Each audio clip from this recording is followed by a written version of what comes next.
All sports, all plays. All sports, all plays.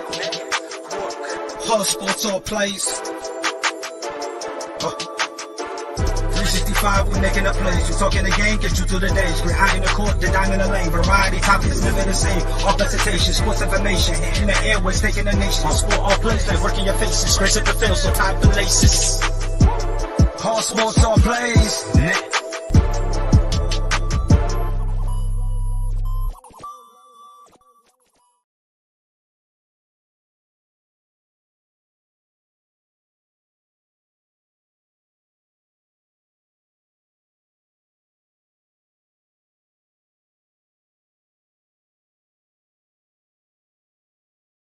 Good morning. Welcome to the All Sports All Plays Network. I'm starting a little bit later here than usual, about 27 minutes late. Happy Veterans Day to all my veterans out there. Listening to the All Sports All Plays Network. We thank you for everything you have done and served in the United States military to keep our freedom and our United States safe and open border, trying to close these things down. So anyway, let's talk about some sports here that we had coming up here. We talked yesterday. I wasn't on yesterday because of the weather, the hurricane, and stuff like that. So we had a little bit of problems with the internet here. So that's why I wasn't on yesterday. I know they probably talked about the NFL. If they did come on, talk about the NFL Thursday Night Football. Let's get some stuff out of the way here. If you want to support the All Sports All Plays Network, this is everybody's shows, not just my shows, not just anybody else's shows. This is the All Sports All Plays Network. If you like the content we make, send us some stars, help us out to make brand new content. It will make us more contents here and help us keep continuing on. If you like the content, you can go ahead and send us some stars on to the show. So, all right. Let's move right along here, ladies and gentlemen.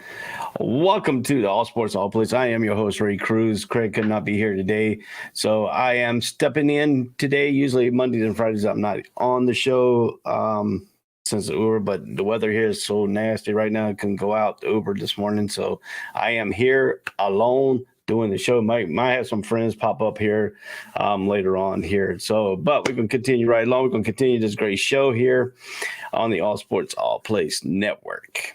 All right, let's talk about Thursday Night Football. The Carolina Panthers defeat the Atlanta Falcons 25-15 on Thursday Night Football. As on Prime Videos. The game, the scoring drives, we're going to recap some of the scoring drives. First quarter was Eddie Piñeiro, 46-yard field goal for the Carolina Panthers on the 10-play, 41 yards, 4 minutes and 22 seconds off the clock. Second quarter score, Laviska Shenault Jr., 41 yards, Eddie Piñeiro kick, the extra point, 2 plays, 52 seconds. Let's continue on in the second quarter. The Carolina Panthers, Eddie Piñeiro added a 49-yard field goal on a 7-play, 14-yard drive, 2 minutes and 24 seconds. And then the Atlanta Falcons, Ugochukwu Koo, 33-yard field goal, 8 plays, 60 yards per minute and 47 seconds. In the third quarter, so that made it halftime score 13-3. 13-3 at halftime. The Carolina Panthers was leading. The third quarter started off with Atlanta Falcons TD, Drake London, 7-yard pass from Marcus Mariota. Younghoe Koo, point after field goal failed, 6 plays, 42 yards, 2 minutes and 46 seconds, made it 13-9. And then Carolina Panthers comes back with a touchdown by Dio Foreman, 12-yard run. Eddie Piñeiro PAT failed, 7 plays, 84 yards, 4 minutes and 24 seconds, made the score at the end of the third quarter, 19-9. So the fourth quarter scoring drive was Eddie Piñeiro, 40 yards field goal, 11 plays, 54 yards, 5 minutes and 25 seconds. That made the Carolina score 22-9. And then the Atlanta Falcons added a Cordero Hodge, 25-yard pass from Marcus Mariota. Younghoe Koo, point after was blocked, made it 22-15. And then the field goal by Eddie Piñeiro, 37 yards, 4 plays, no yards, given a minute and 40 seconds, and made the final score 25-15. That was a scoring play there.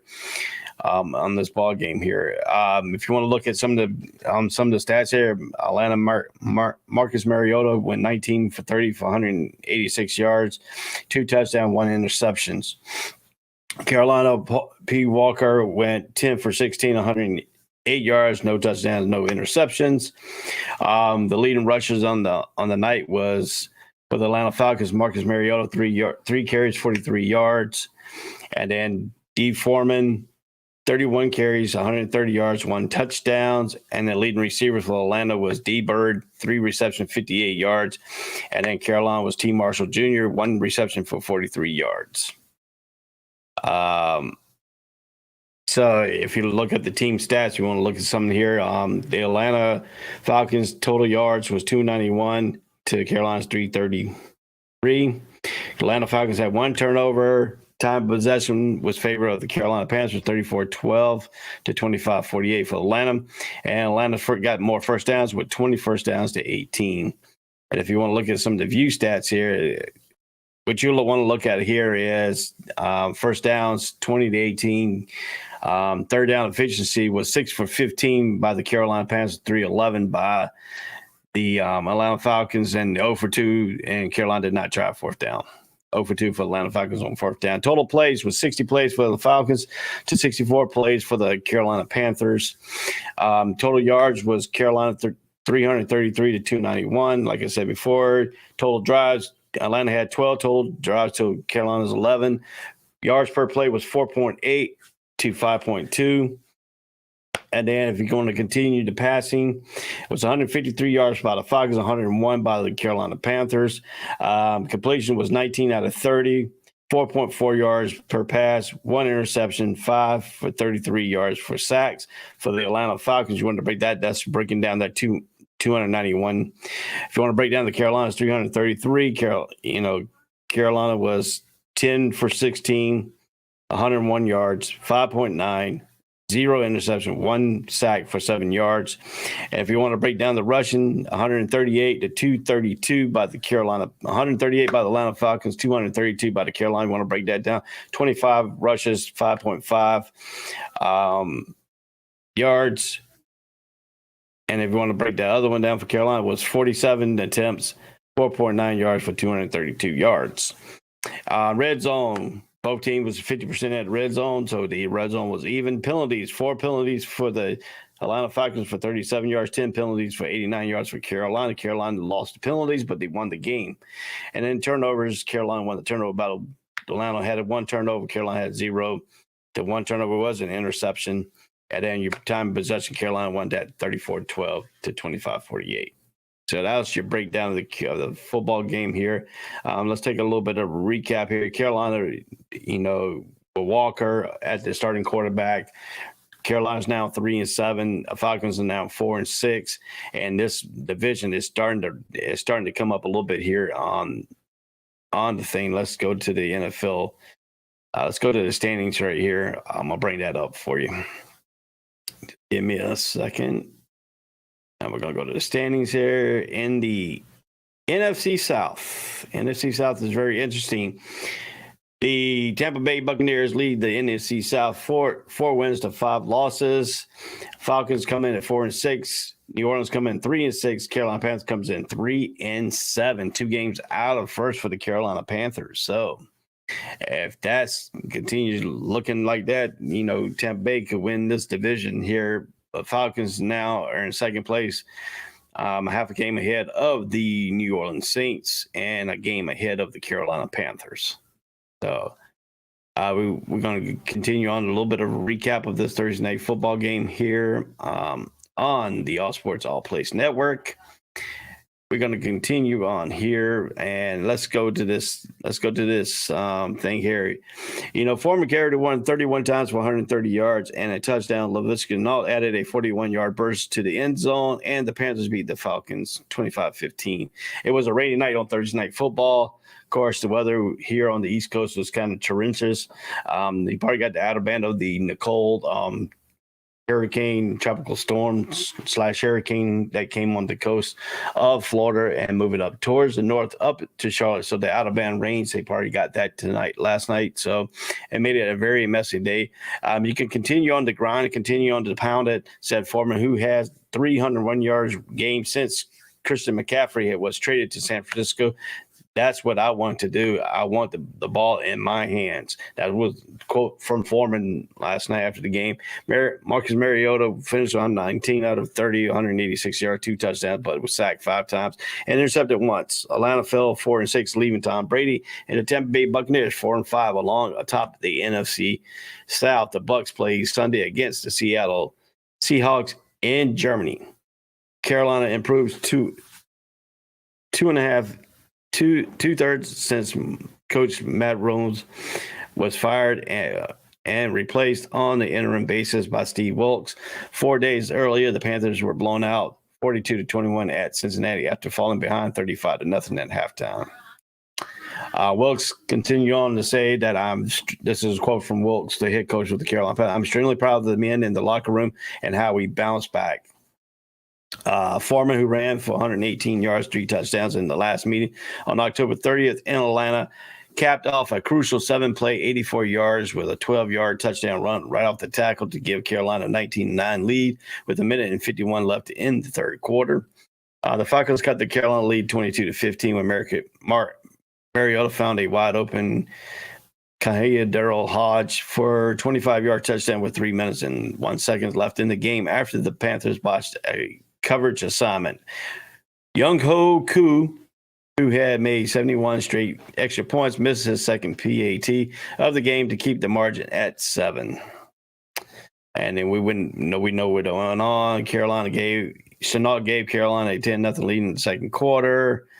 Pinheiro revenge. Pinheiro, who missed a winning extra point at the end of regulation field goal in overtime the previous meeting against the Falcon Connect on 46, 49, 40, 37 yards for the Carolina on a wet field. He missed 1 extra point. The Panther did suffer an injury. Quarterback Dante Jackson injured his Achilles tendon in the fourth quarter and did not return. Fullback Gino Ricci suffered a neck injury in the second half and also did not return. Up next for the Falcons, hosting Chicago on November 20th. Panthers at Baltimore on November 20th. That is your recap of your Thursday night football action. And we're going to talk a little bit more. We're going to move right along here. After this, we're going to come back after this break here. We're going to take one quick break. We'll be back on the All Sports All Plays Network. And let me see if I can find the break montage here. Here we go. We'll be right back. I am Ray Cruz. This is the All Sports All Plays in the morning on the All Sports All Plays Network. All Sports All Plays. All Sports All Plays. All Sports All Plays. 365, we making up plays. We talking the game, get you through the days. We're high in the court, the dime in the lane. Variety topics, living the same. All presentation, sports information. In the airways, taking the nation. All sport, all plays, they working your faces. Grace at the field, so tie the laces. All Sports All Plays. Network. All Sports All Plays. Network. We on top of our game. All Sports All Plays. All Sports All Plays.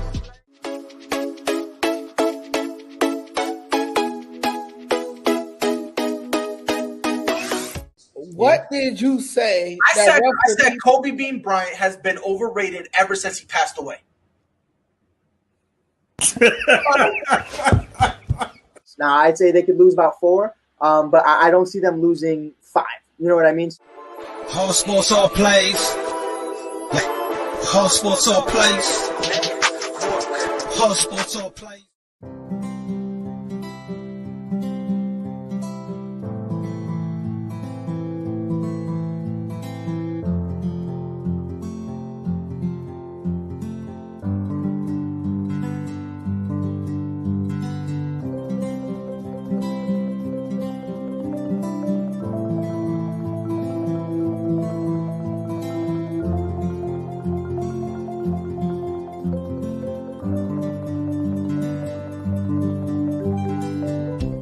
This is the Fonx D Streaming Network. Register to come on our channel at foxdnetwork.com. Welcome back to the All Sports All Plays Network. Happy Veterans Day from the All Sports All Plays Network to all the people that have served in the military. This is a Veterans Day. We'd like to wish everybody a happy Veterans Day from the All Sports All Plays Network. Moving right along here, we're going to talk about Major League Baseball free agency has started on 10 November yesterday. Luckily, some stuff has transpired here. We're going to take some here. The Dodgers re-signed Clayton Burt Kershaw to a one-year deal. The Los Angeles Dodgers signed Clayton Kershaw, reached agreement on a 1 year Thursday night, bringing the future Hall of Famer left-hander back to Los Angeles for a 16th season. A source that's confirmed. This is coming from ESPN. Also, the Padres have re-signed Robert Suarez. Suarez has agreed to the San Diego Padres for a $46 million five-year contract, according to multiple sources. The Rays trade Ji-Man Cho to the Pirates. The Pittsburgh acquired first baseman Ji-Man Cho from Tampa Bay Rays in exchange for a minor league pitcher, Jack Hartman. And that was on November 6th. Ewan Diaz re-signed with the Mets. The starter closer, Diaz, Mets agreed to a 5-year, $102 million. That's the deal right now. That's going into the free agency. I've seen some good articles here. Passing Major League Baseball season prediction, which teams will spend big, who are favorite for Judge and DeGrom. Okay, the first of all, who is signing Aaron Judge? The New York Yankees remain the favorite, not only because the Weird Sports, the greatest financial might are the only team Judge has known in his decade-long professional career, but also because the rest of the free agency class doesn't align nearly as clearly with an organization professes priority. Front office survey at the GM meeting pegged a Judge deal somewhere in the neighborhood of 8 years, $320 million, perhaps a tick higher if San Francisco Giants or the Los Angeles Dodgers make a spurt run at Judge. Even then, the Yankees have plenty of room met Judge's demands and needs outfield help in the outfield poor free agency class, along with sort of power only Judge has provided among the winners. Top available hitters. If the Yankees miss out, what could they do instead? Yankees fans, that's what you could do. That's what people are saying. Brian Cashman prefers a big splash. Trey Turner, Carlos Carrera fits the bill. Cashman did on Tuesday call middle infielder prospect depth a strength of the Yankees with Anthony Velpo, Oswald Peraza, and Oswaldo Cabrera, all capable of manning shortstops. They could focus on a top-tier starting pitchers such as Justin Verlander or Carlos Runyon, or they could take a portfolio approach with a Japanese right-hander, Kaya Sayaga, outfielder Brandon Nimmo, and a grab bag of other mid-tier players. The Yankees' projected payroll currently amount around $190 million, according to Baseball Prospectus. That number should grow significantly.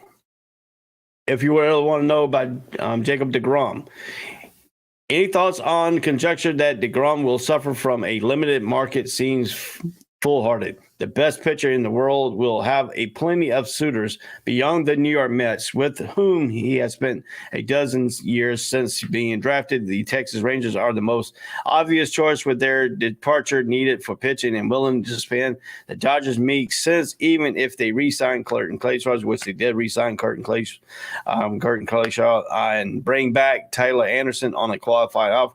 How willing teams are shelling out 3 or perhaps 4-year deals would determine the 34-year-old lands, but whether deGrom will make $40 million plus a year when he is healthy, there is no one better.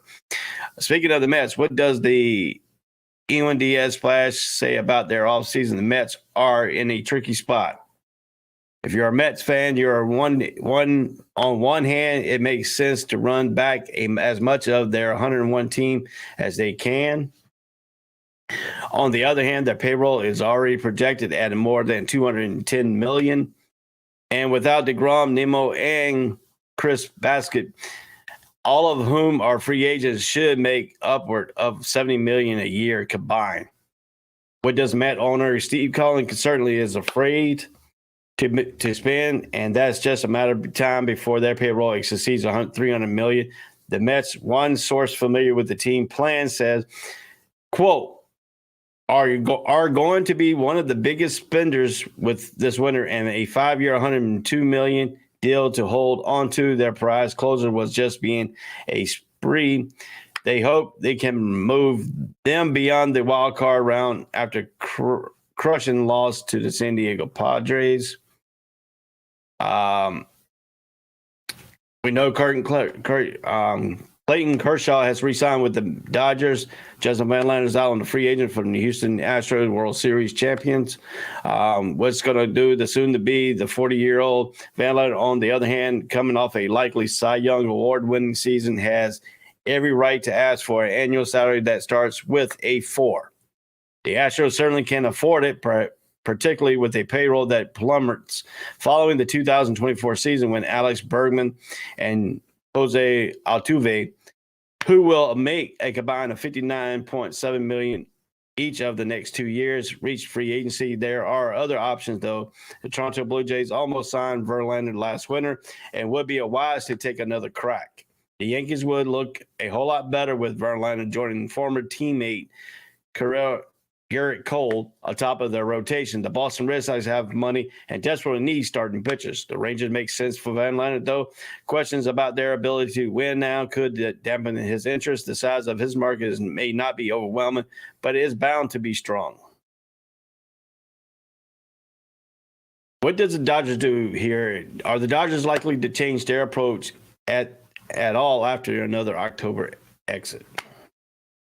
Some people say yes, but not necessarily how one would think. A side effect having such a bountiful farm system is need for a spot to give top prospect opportunities early to earn full-time roles. Does that mean Dodgers end up with the left side of the infield with Garvin Luke at shortstop and rookie Miguel Vargas at third base instead of Trey and Justin Turner? Or use Bobby Miller in their rotation instead of a high-priced free agency? Not necessary, but when team president Stan Kasten told the Los Angeles Times that, this is a quote from Cashin, we have kids who need to play up to the here. He was singling out that this could be a transitional year for the Dodgers. If they non-tender or trade Corey Bellinger, their payroll will be $165 million range, giving them plenty of room to add to the team that won 111 games this year. But that could come free of free agency or trade. The bullpen needs help. The rotation could use another arm, and the lineup has plenty of room for improvement. Their big question here for the Dodgers also going to stay under a $233 million luxury tax threshold or reset the penalties going forward. Or will they continue to operate as a financial behemoth? They are. All righty, let's see here. Are there lessons from the Astros or Phillies run that other teams could follow the offseason? The Philadelphia Phillies, $240 million plus payroll, ranked 4th in the Major League Baseball. The Houston Astros at $210 million were 9th. Here are the payroll rankings of this year.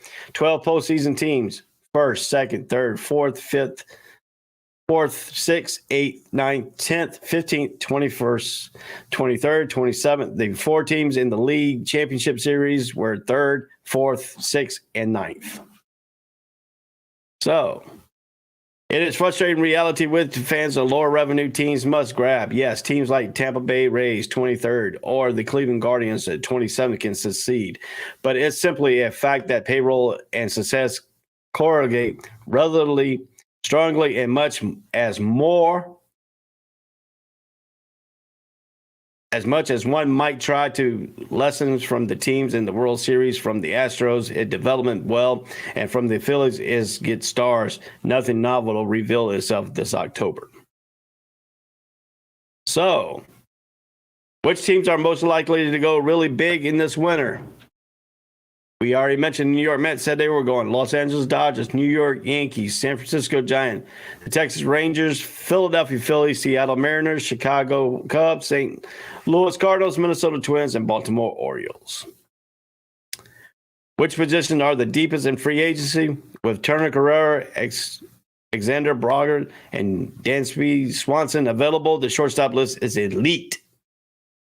There is also no lack of solid starter pitching rotation pieces like DeGrom, Runyon, Sierra, Baskett, Kershaw's off the list, Anderson, Taja Walker, Ross, Sterling, Martin Perez, Nathan Eovaldi, Valdez, Jameson Talon, Jose Corrada, and perhaps the best dozen along with Zach Silver, Andrew Heaney, Dorian Syndergaard, Corey Kluber, Johnny Kudo, Michael Glover, Sean Mariner, and Chris Archer. So, baseball is free agents kicking off. We'll keep the track of here on the All Sports All Places. We'll make you aware of trades and stuff like that. Like I said, right now it's only been a few. On November 10th, Dodgers re-signed Clayton Kershaw for a one-year deal. Reliever Robert Seward re-signed with the Padres. Rays traded Jaman Cho to the Pirates for Jack Hartman, a minor league pitcher. And then on November 6th, Ewan Diaz re-signed with the Mets. So the star closer Diaz with the Mets, 5-year, $102 million. So that is your free agency right now. Let's see what Damon says here. If the Dodgers were smart, they would go after Ohtani. Yeah, if they were smart, they would. But like I said in some of the statements that have gone out, this could be a transitional year for the Dodgers. If the Dodgers decide to go, they want to go another route and try to build up more players instead of going after other free agencies, they could do that. But they also said they want to be big spenders probably in this. They were like 5th or 6th on the big spending list. So we will see what's going to come up. But his name has not been surfaced around on any rumors about Ohtani going to the Dodgers. That could be a big get for the Dodgers if they decide to go that way. So, we'll see what's going on there. Yeah, when we come back from the All Sports All Place Network, we're going to take another break here. And when we come back, we're going to talk about some NBA actions and continue on with the show. I am Ray Cruz on the All Sports All Place Network. I'm the All Sports All Place in the morning. Craig is not here. He's on break. He has some stuff he had to take care of. He has some issues that he needed to take care of, so we give him some time off.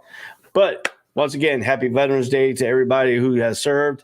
To all my veterans friends, brothers and sisters, we salute you here on the All Sports All Place Network. We'll be right back. All sports, all plays. All sports, all plays. All sports, all plays. 365, we making a plays. You talking the game, get you through the days. We're high in the court, the dime in the lane. Variety, topics, living the same. All presentation, sports information. Hitting the airways, taking the nation. All sport, all plays, like working your faces. Grace at the field, so tie the laces. All sports, all plays. Network. All sports, all plays. Network. We on top of our game. All sports, all plays. All sports, all plays.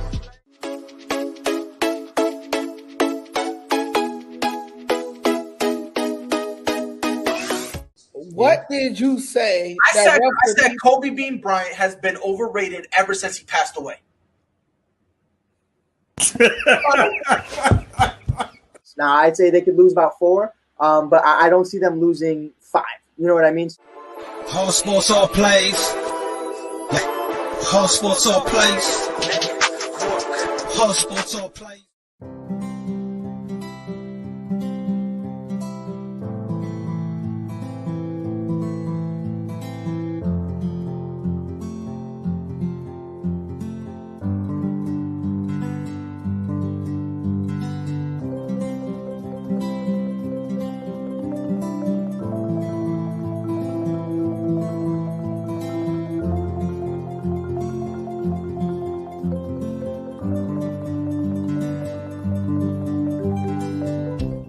This is the Fox D Streaming Network.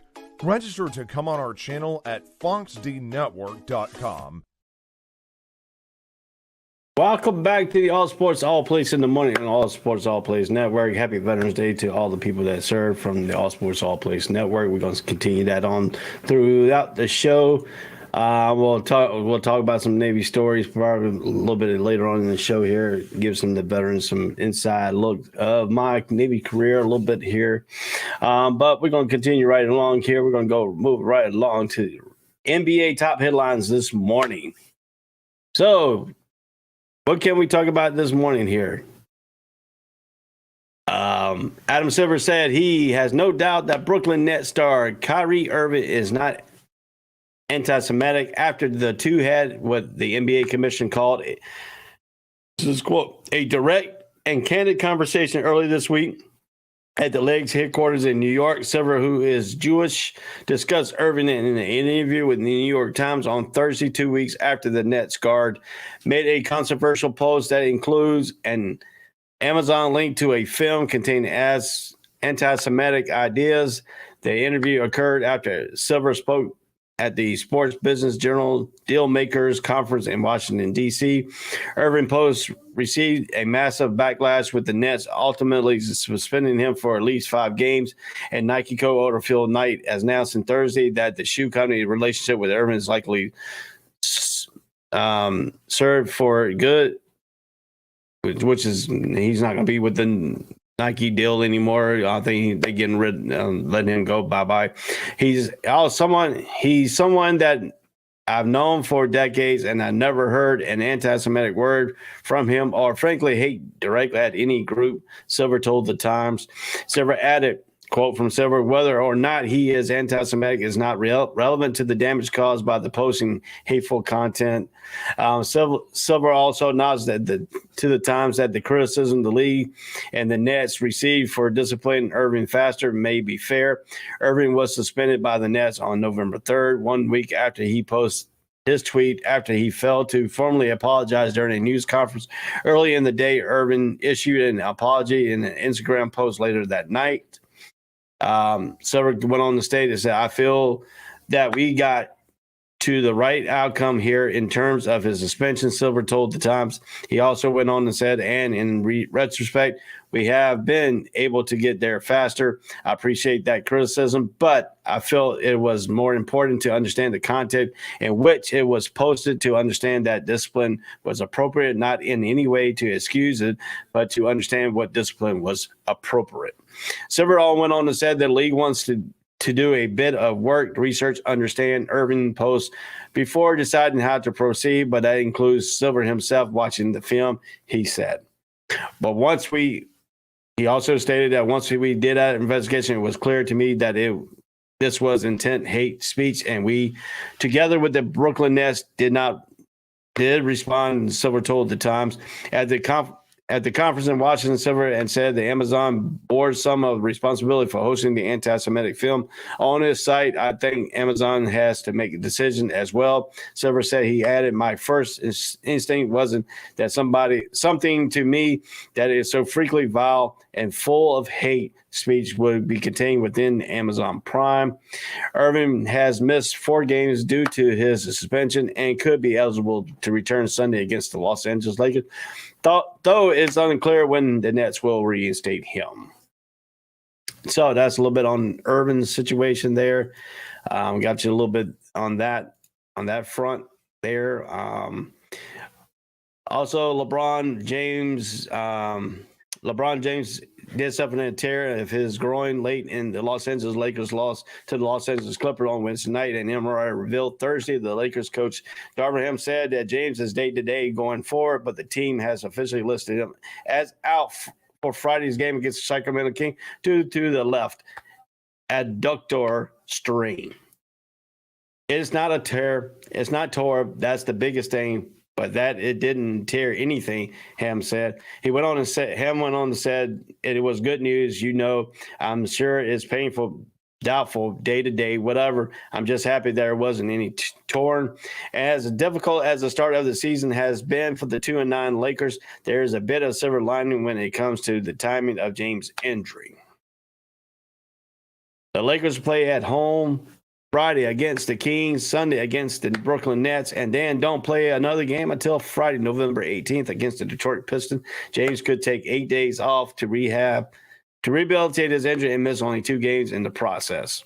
James has missed 17 straight games in this first season with the Lakers in 2018-2019 because of a left groin tear, eventually shut things down before the end of the 82-game schedule to enter into off-season rehab early.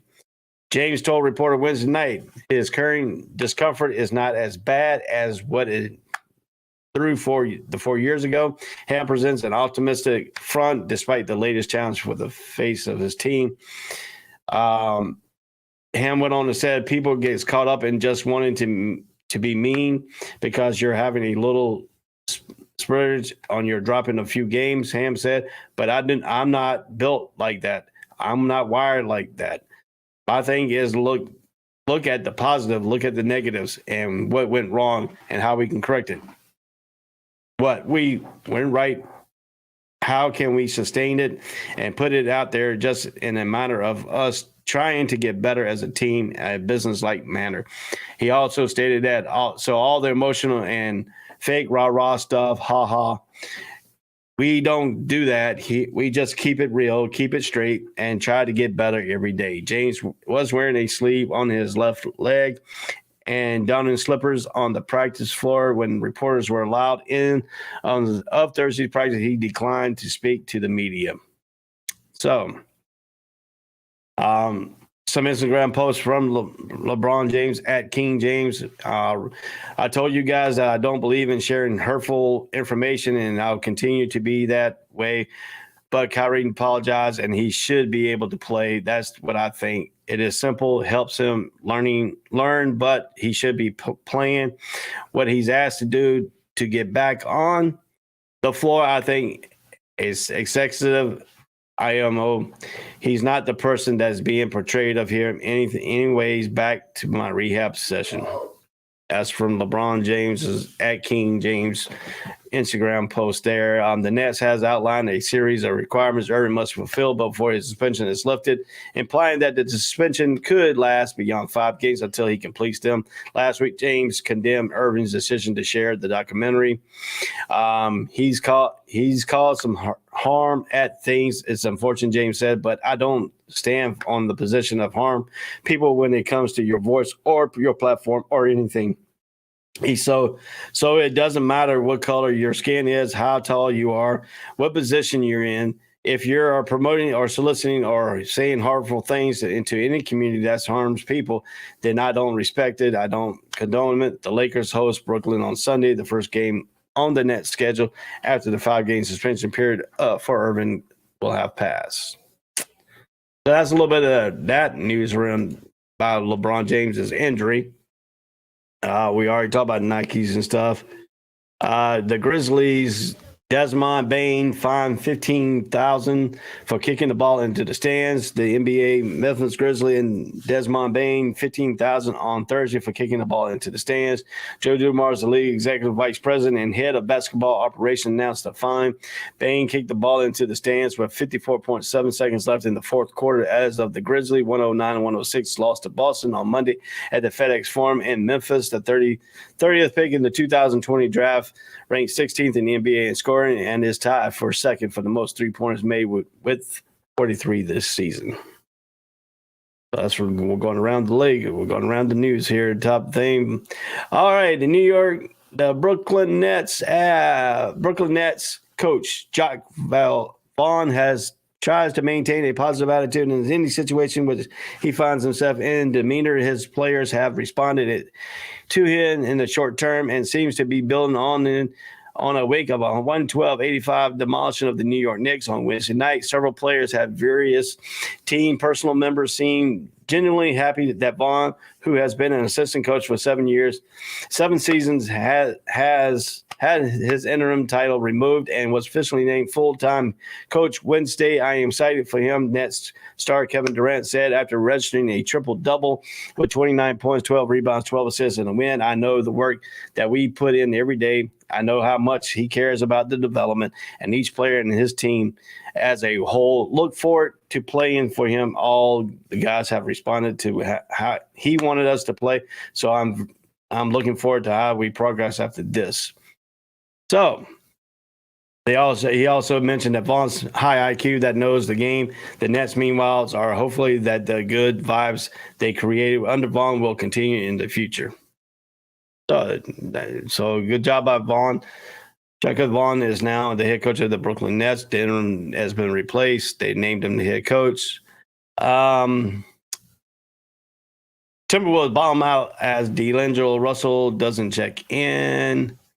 Memphis have dropped 5 of their last 6 games after a 129-117 loss to the Phoenix Suns on Wednesday night in Minneapolis. The struggles may have reached a low point in this season, second quarter when Minnesota had 4 players on the court during the Suns' possession that ended in a 3 for the Phoenix Suns. Taurean Prince checked out before a free throw by Jalen Noel, but with D'Angelo Hall set to check in, Prince left the court. Russell didn't come on the court until the possession was nearly over. It's just a sign of the teams that lacking a little bit of confidence and purpose right now. Coach Chris Finch told the reporters of continued mental mistakes by the Wolves. Rudy Gobert returns to the lineup for Minnesota after missing 2 games while the league's health and safety protocol. But Gobert and Karl Anthony Towns are limited due to early foul trouble. Gobert had 13 of his 25 in the third quarter. Towns finished with 11 points. Minnesota's committed 19 turnovers, leading to 32 points for the Phoenix Suns. The turnovers are killing us for sure, Finch says. He continues on saying they are crashing every turnover. They're catching every turnover, and they're kind of deflating at the same time. And the first quarter urgency is just not there. That's some interesting news by the Minnesota Timberwolves there.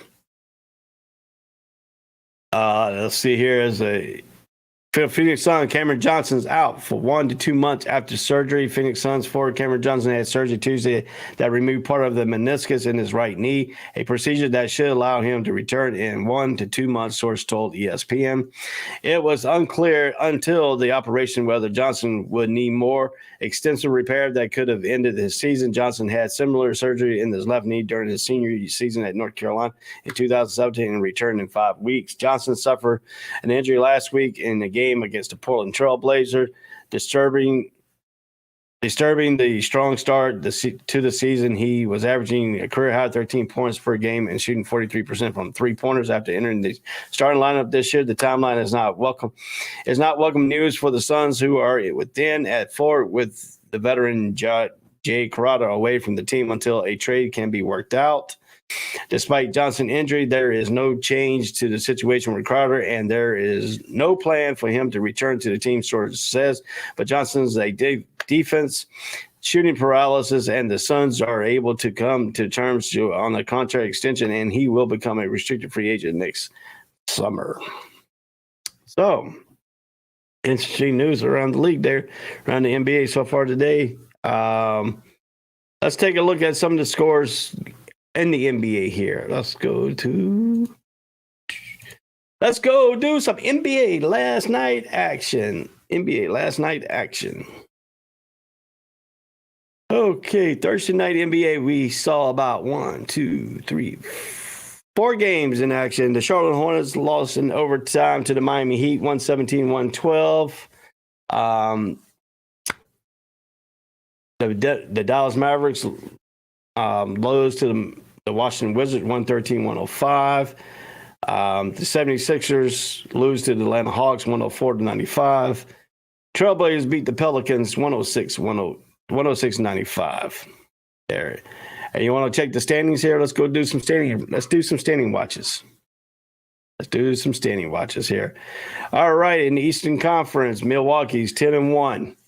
First place. Second place is Cleveland Cavaliers, 8-3. Third place, the Boston Celtics, 8-3. Fourth place, the Atlanta Falcons, 8-4. Toronto comes in at number 5 at 7-5. The Washington Wizards now at number 6, 6-6. The Chicago Bulls come in at number 7, 6-7. The Indiana Pacers at 5-6 at number 8. Number 9, the New York Knicks at 5-6. The Brooklyn finishes out the playoffs, if the playoffs were to start now, at 5-7 and number 10. The Philadelphia 76ers 5-7. Miami Heat's 5-7. Detroit Pistons is 3-9. Orlando Magic is 3-9, and the Charlotte Hornets are now 3-10. Let's take a look at the Western Conference. At number 1, the Utah Jazz at 10-3. Portland Trailblazers come in at 9-3. Phoenix Suns come in at 8-3. Denver Nuggets come in at number 4 at 8-3. At number 5, the Memphis Grizzlies at 8-4. The LA Clippers at 7-5. The Dallas Mavericks at 6-5. The New Orleans Pelicans at 6-6. At number 8, number 9, San Antonio Spurs at 5-7. The Minnesota Timberwolves, if the playoffs will start, will finish the play-in game at number 10 at 5-7. The Sacramento Kings at 4-6. Golden State Warriors at 4-7. Oklahoma City Thunder at 4-7. The Los Angeles Lakers at 2-9, and Houston Rockets are at 2-10. That is your standings, and we want to go take a look at some of the NFL standings. Let's do that. Let's go to the NFL standings here. All righty, the NFL standings as of right now. The AFC East, Buffalo Bills continue to lead 6-2. New York Jets come in at number 2 in the AFC East at 6-3. Miami Dolphins, AFC East is tied at number 2 is also at 6-3. New England comes in at 5-4. The last place of the AFC. AFC North, Baltimore Ravens at first 6-3. Cincinnati comes in at number 2 at 5-4. The Cleveland Browns comes in at number 3 at 3-5, and the Pittsburgh Steelers rounds out the AFC North at 2-6. The AFC South looks like this: the Tennessee Titans at 5-3, the Indiana Colts is at 3-5 at number 2. The Jacksonville comes in at number 3 at 3-6, and Houston rounds out the AFC South at 1-6-1. The AFC West stands like this: the Kansas City Chiefs still leads at 6-2. The Los Angeles Chargers comes in at 5-3 at number 2. The Denver Broncos at 3-5, and the Las Vegas Raiders finish out the AFC West. 2-6. Let's go to the National Football Conference. The NFC East looks like this: the Philadelphia Eagles still at 8-0. The Dallas Cowboys are 2 games behind at 6-2. Same with the New York Giants at 6-2. The Washington Redskins finished out the NFC East at 4-5. The NFC North, the Minnesota Vikings leads that 7-1. The Green Bay Packers come in 3-6. Chicago comes in at 3-6, and Detroit Lions finish it out at 2-6 at the NFC North. The NFC South looks like this: Tampa Bay Buccaneers 4-5. Atlanta comes in number 2 at 4-6.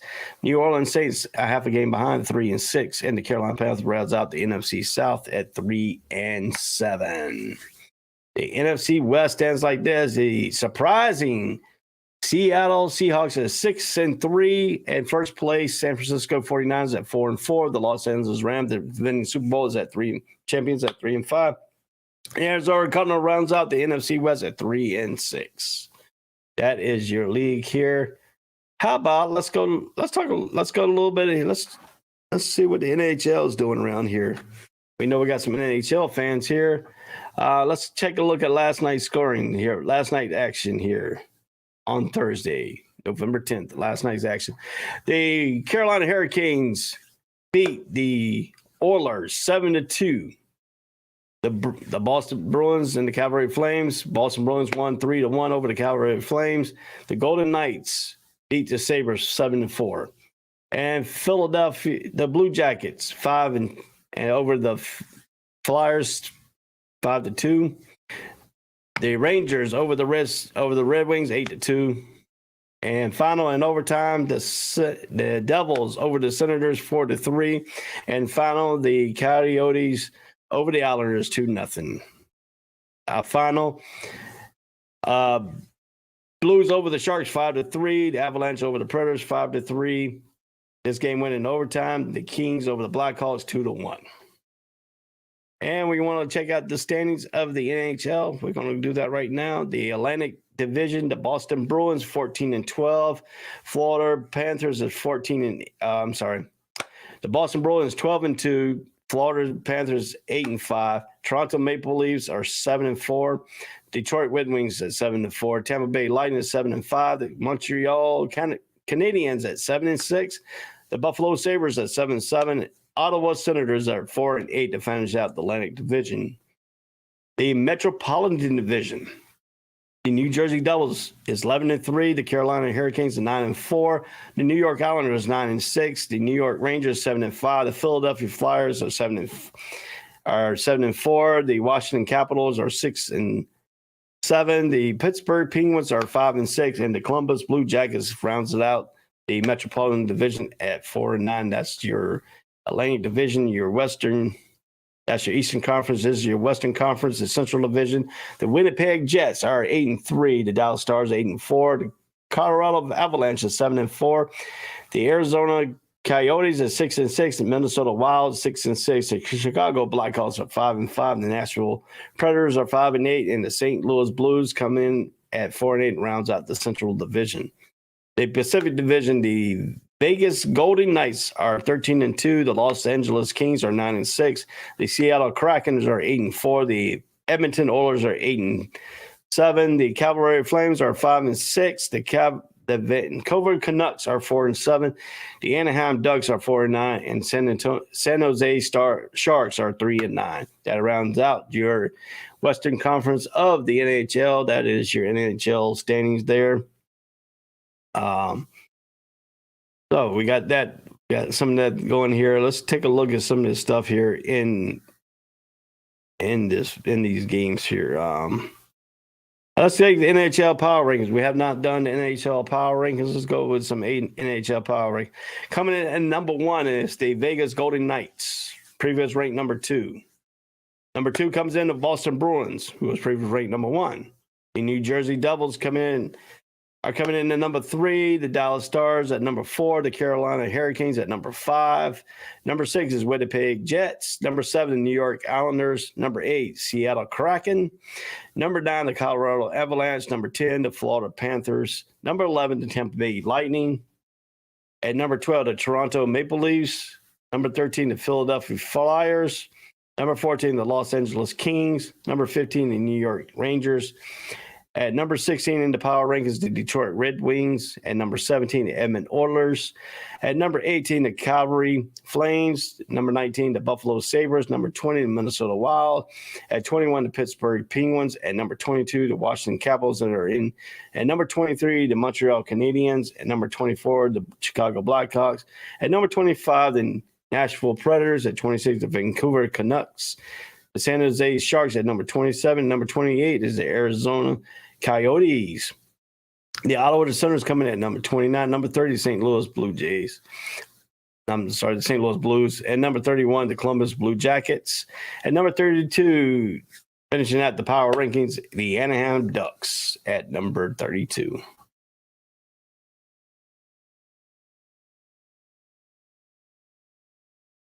And if you want to look at it here, the Jack Eagle knew that was coming. Turns out it was his own revenge. The Golden Knights forward and former Sabres captain was in town to face his old squad Thursday night for the second time since the Buffalo traded him to the Vegas last November. The last time he was at KeyBank Center on March 10th, Echo had 0 points.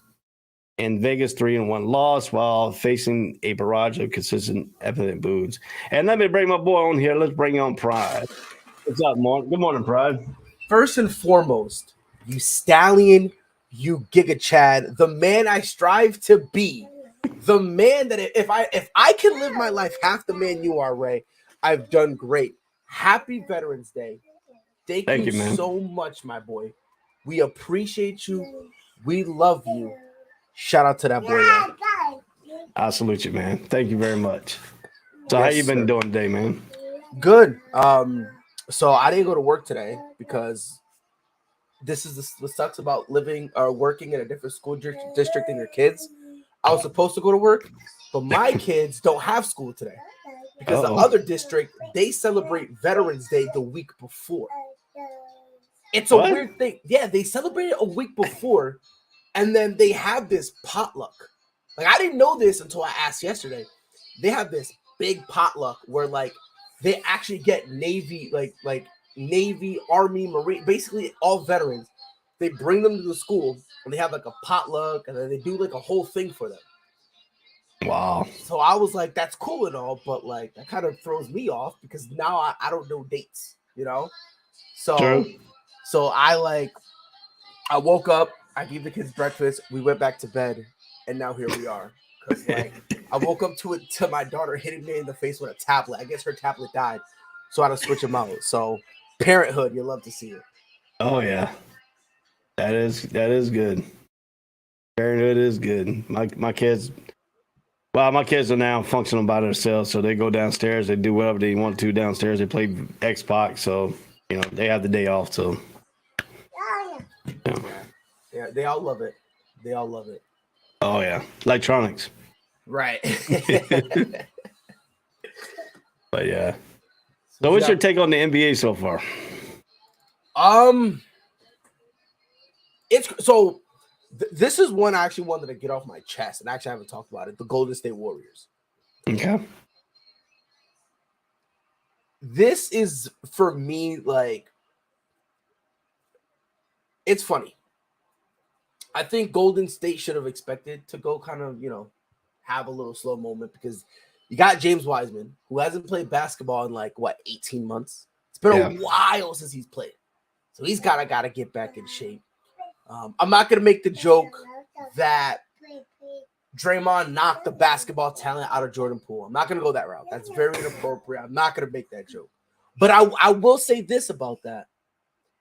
I was talking to one of my friends earlier because I was wondering when Jordan Poole got punched, how did he take that? And I think I told you this, right? I like one of my friends. He knows some stuff, and long story short, Jordan Poole was on the verge of demanding a trade. He called the management and said, "I want ownership, the GM, and I want Steve Kerr there." He did all that stuff. Then he called his agent. Was like, "All right, we're gonna go have a conversation with him." The only reason he didn't was because his agent was like, "We just signed an extension. We literally have no leverage. I understand you're upset, but we have no leverage whatsoever." In the beginning, that wasn't getting through to Jordan Poole. That wasn't getting, that wasn't getting to him. But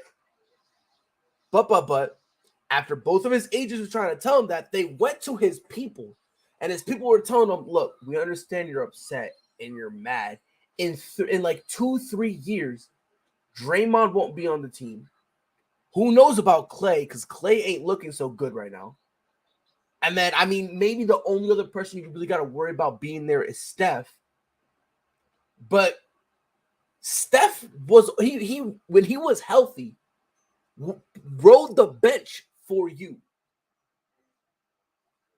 So it's crazy, and then this is where the story diverges because a lot of people who understand the situation, the story stays the same until this part. After Jordan Poole said, "Okay, you know what? I'm done. Whatever. I'm not going to do nothing." One of his agents, I believe it was Drew Morrison, was the one that called. He called the Warriors office and was like, "Hey, remember that meeting he wanted?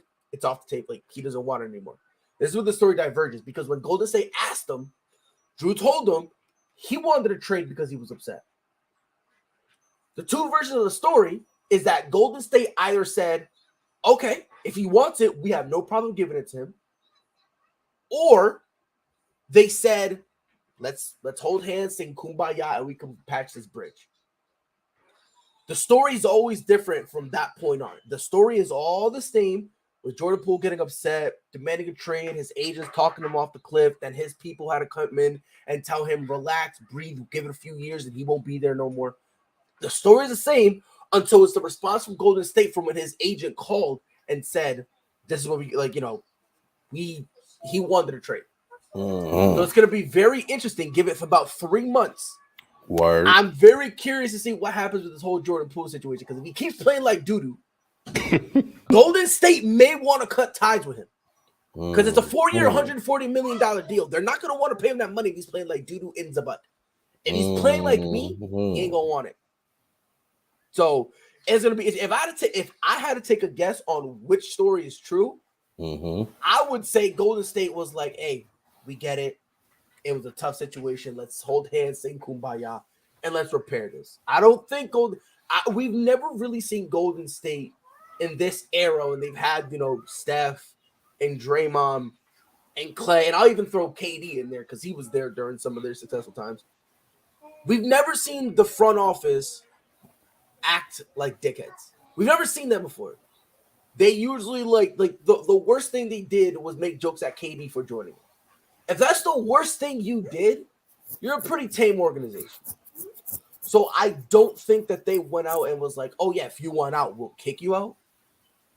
But it's gonna be interesting. Rob, Chicago's a piece of garbage. How you feeling, brother? Man, I'm all good, man. Screw Connecticut. You know how I feel. That's and why I moved. happy Veterans Day, Ray. And Thanks, to all man. the veterans out here, we thank you for your service and your continued fight for our freedoms and liberties, man. We don't go unnoticed. So we appreciate you, brother. Yeah. Pride is while we gloating talk right about- now. He's gloating. He's gloating like this is his chance to get back at the Warriors. No, for no, what no, they no, did no, to the no, Celtics no. in the finals. While No, this we is- talking about the Warriors, are y'all surprised that they haven't won a game on the road yet? They're 0-6 on the road. No, I'm not surprised. No, And like I said, and Rob, I told you this in the offseason, and you thought I was just being a hater. I said expect Golden State to start slow. I knew This they is were not going to start because- slow. They let Yeah, go and- of a lot of their team. But not only that, the guys that they let go, you want to try and incorporate Clay back. And I was like, look, it's gonna take a while because when Clay came back, he was never fully healthy, but he felt like he had to play, right? Now in this offseason, Clay probably did some light shooting and stuff like that. Like, I don't think he ignored basketball completely. But his offseason, how he usually would be, where it was, him going out there and working hard. He can't work as hard because he needed his body time to recover. Combine Well, that with go ahead. I'm gonna hit you with this though. I'm gonna hit y'all with this. I knew they were gonna struggle when they let Gary Payton Jr. go. That was a big hit. Gary Payton was the Warriors version of Marcus Smart. Marcus Smart. Yes, sir. Yes, sir. You He let could your have defensive stopper go. and that was going. Yep, that was going to hurt And him. I knew they were going to struggle because of that. Because what they were banking on to piggyback off Pride was that Clay was going to get back to normal. Mhm. Because Clay was the best defensive player besides Draymond on that team. Clay held down the perimeter. Clay would I'll be take honest the with best wing offensive player and say, "Give him me." I'll be honest, bro. I think Clay was a way better defender than Draymond. I think and again, my thoughts on Draymond are known. He's an overgrown Patrick Beverly. It's a lot of talking, but then when you actually watch him play defense, the dude there's no substance to it. It's just him Well, we kind of can't talking. say that because we seen Draymond step up in big moments. Like I mean- we saw like Jokic kill like he was killing people, and they got against the Warriors, and Jokic got his numbers, but they were hard. Draymond made that tall boy work. I don't know about that one, Skip. He made him work. He made him work. I don't know about that one because when Draymond was guarding him, Jokic was literally like a god. He So made I don't know Jokic about any of points that. look. He made Jokic points feel like empty calories, bro. I don't know, but well, of course they're empty calories because no one else can score, so they're down by 50 and Apparently, they're still having that problem, even though Jamal Murray and Michael Porter Jr. is back. But that you ain't hear that from me, bro. No, that to touch on that, boy, Denver. Very much so. Very, very much so because the vibe I'm getting. Ray, let me know if I'm out of pocket when I say this.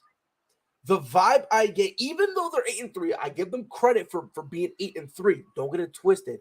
But the vibes I'm getting is a lot of last year, where it's Jokic and then Jamal Murray is supposed to come back. My guy's putting up role player numbers. Michael Porter Jr. with a messed up back is providing more than Jamal Murray. So it's almost as if like, Ray, is it going to be a repeat of last year where it's just Jokic and then everyone else? Well, it all depends on. I mean, Jamal Murray can get hot at any time. and get back to his life spot. But he's coming off an injury too, so it might take him a while to just get his injury, get his mind thinking off his leg, whatever injury he had, to get it off of it, to make him feel okay.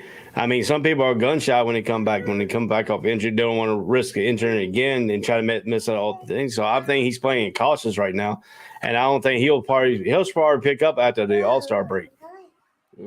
So you're kind of looking at him how we looked at Clay last year. Right. He's hurt. He's coming back. Let's give him some time before we say anything. Right. Okay. I'll give him that. I'll give him every time because I mean it's an ACL injury is an ACL injury, and it's not an easy injury to overcome. And the thing with Clay is what a lot of people take for granted. The man had tore his Achilles and then tore his ACL. Yep. So those are two back-to-back injuries. That's going to be hard to overcome. And I notice now with Clay shooting, he's not getting his legs under his shot. And that's what a lot of that is, a lot of his bad shooting is coming from. He's landing off. He's not landing balance. He's not landing on both foot. When you watch him, he'll land on the opposite foot that he injured. He'll land on that first, and he's keeping himself off balance. That's why his shots are missing and going wide, right, left. Because if you're not coming back up the way you going when you leave the thing and you're not shooting on balance, your shots are not going to go in because you gotta throw it off a little bit, half an inch here, half an inch there. So if you're not going off the way you've been going, your shooting is going to be off, and that's the problem. He's not shooting balance. And a lot of people think shooting is just arm motion. When we say shooting form, we're talking about the full form. I'm talking about your base.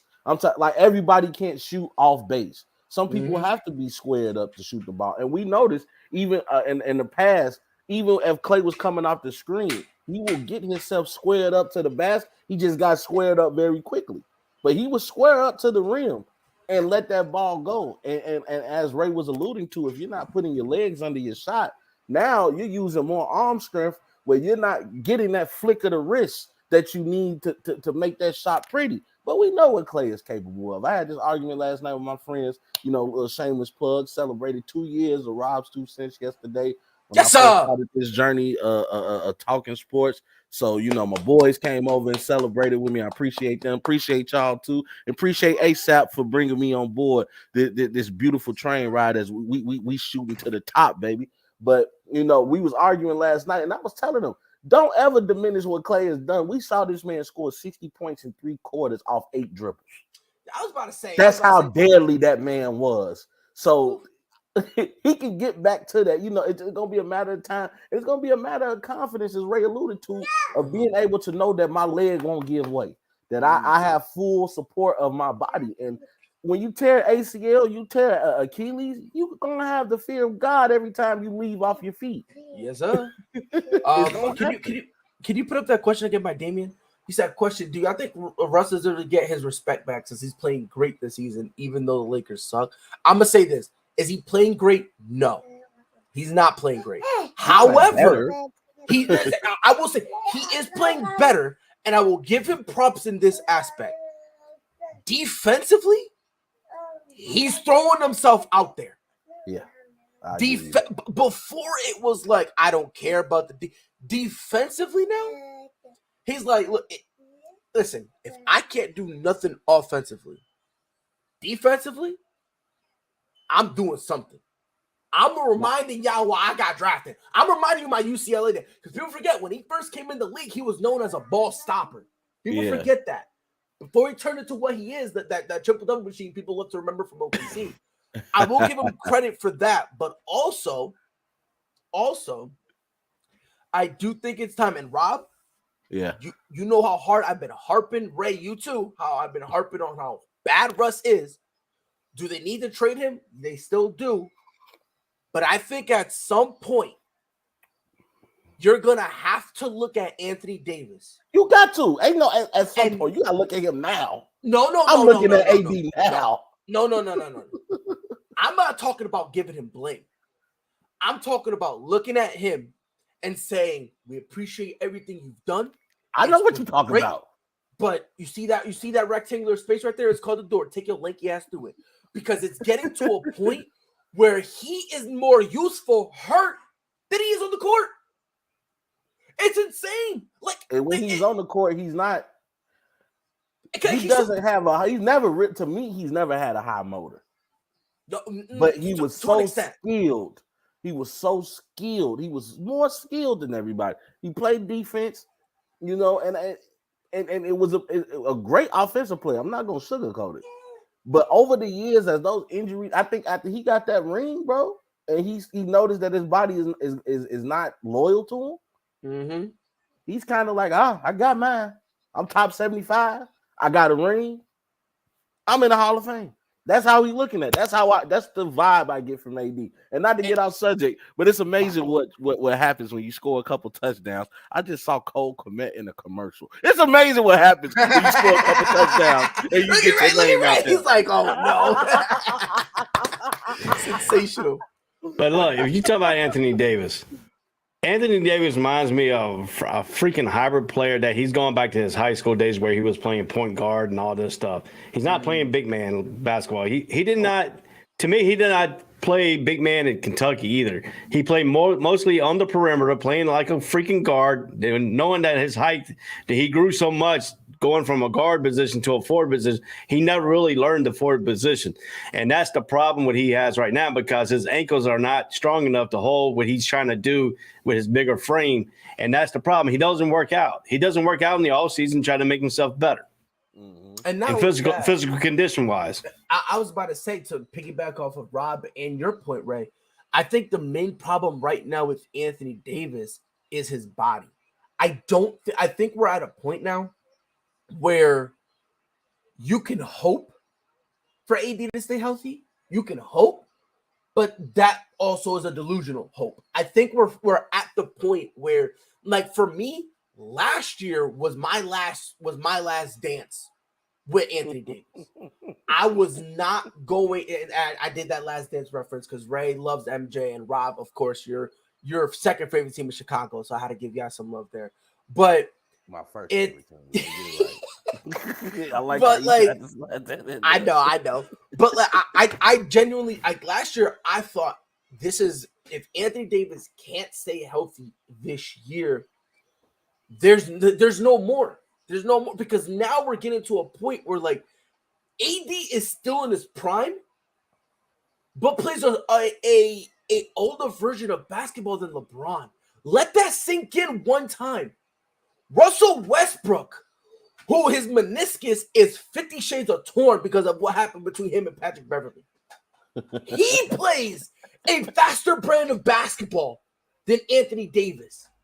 Bro, you know who plays a faster brand of basketball than Anthony Davis?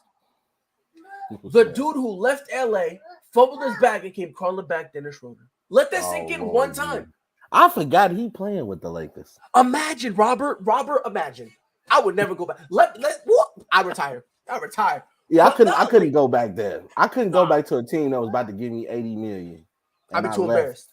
I left and I took $5 million, and I know damn well I would never get that opportunity again. Ever.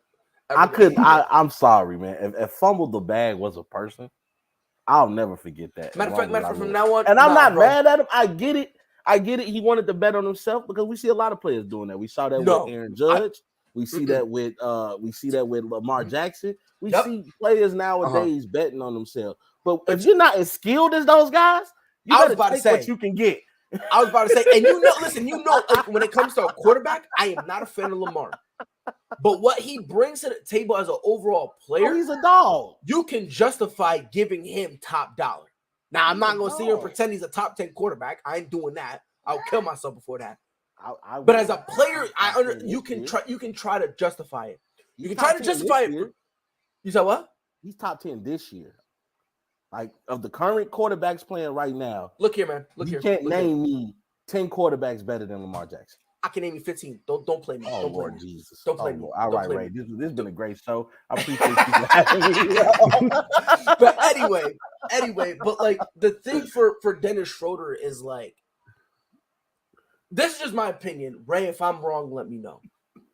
I've never looked at Dennis Schroeder and said, this guy's a star. Forget superstar.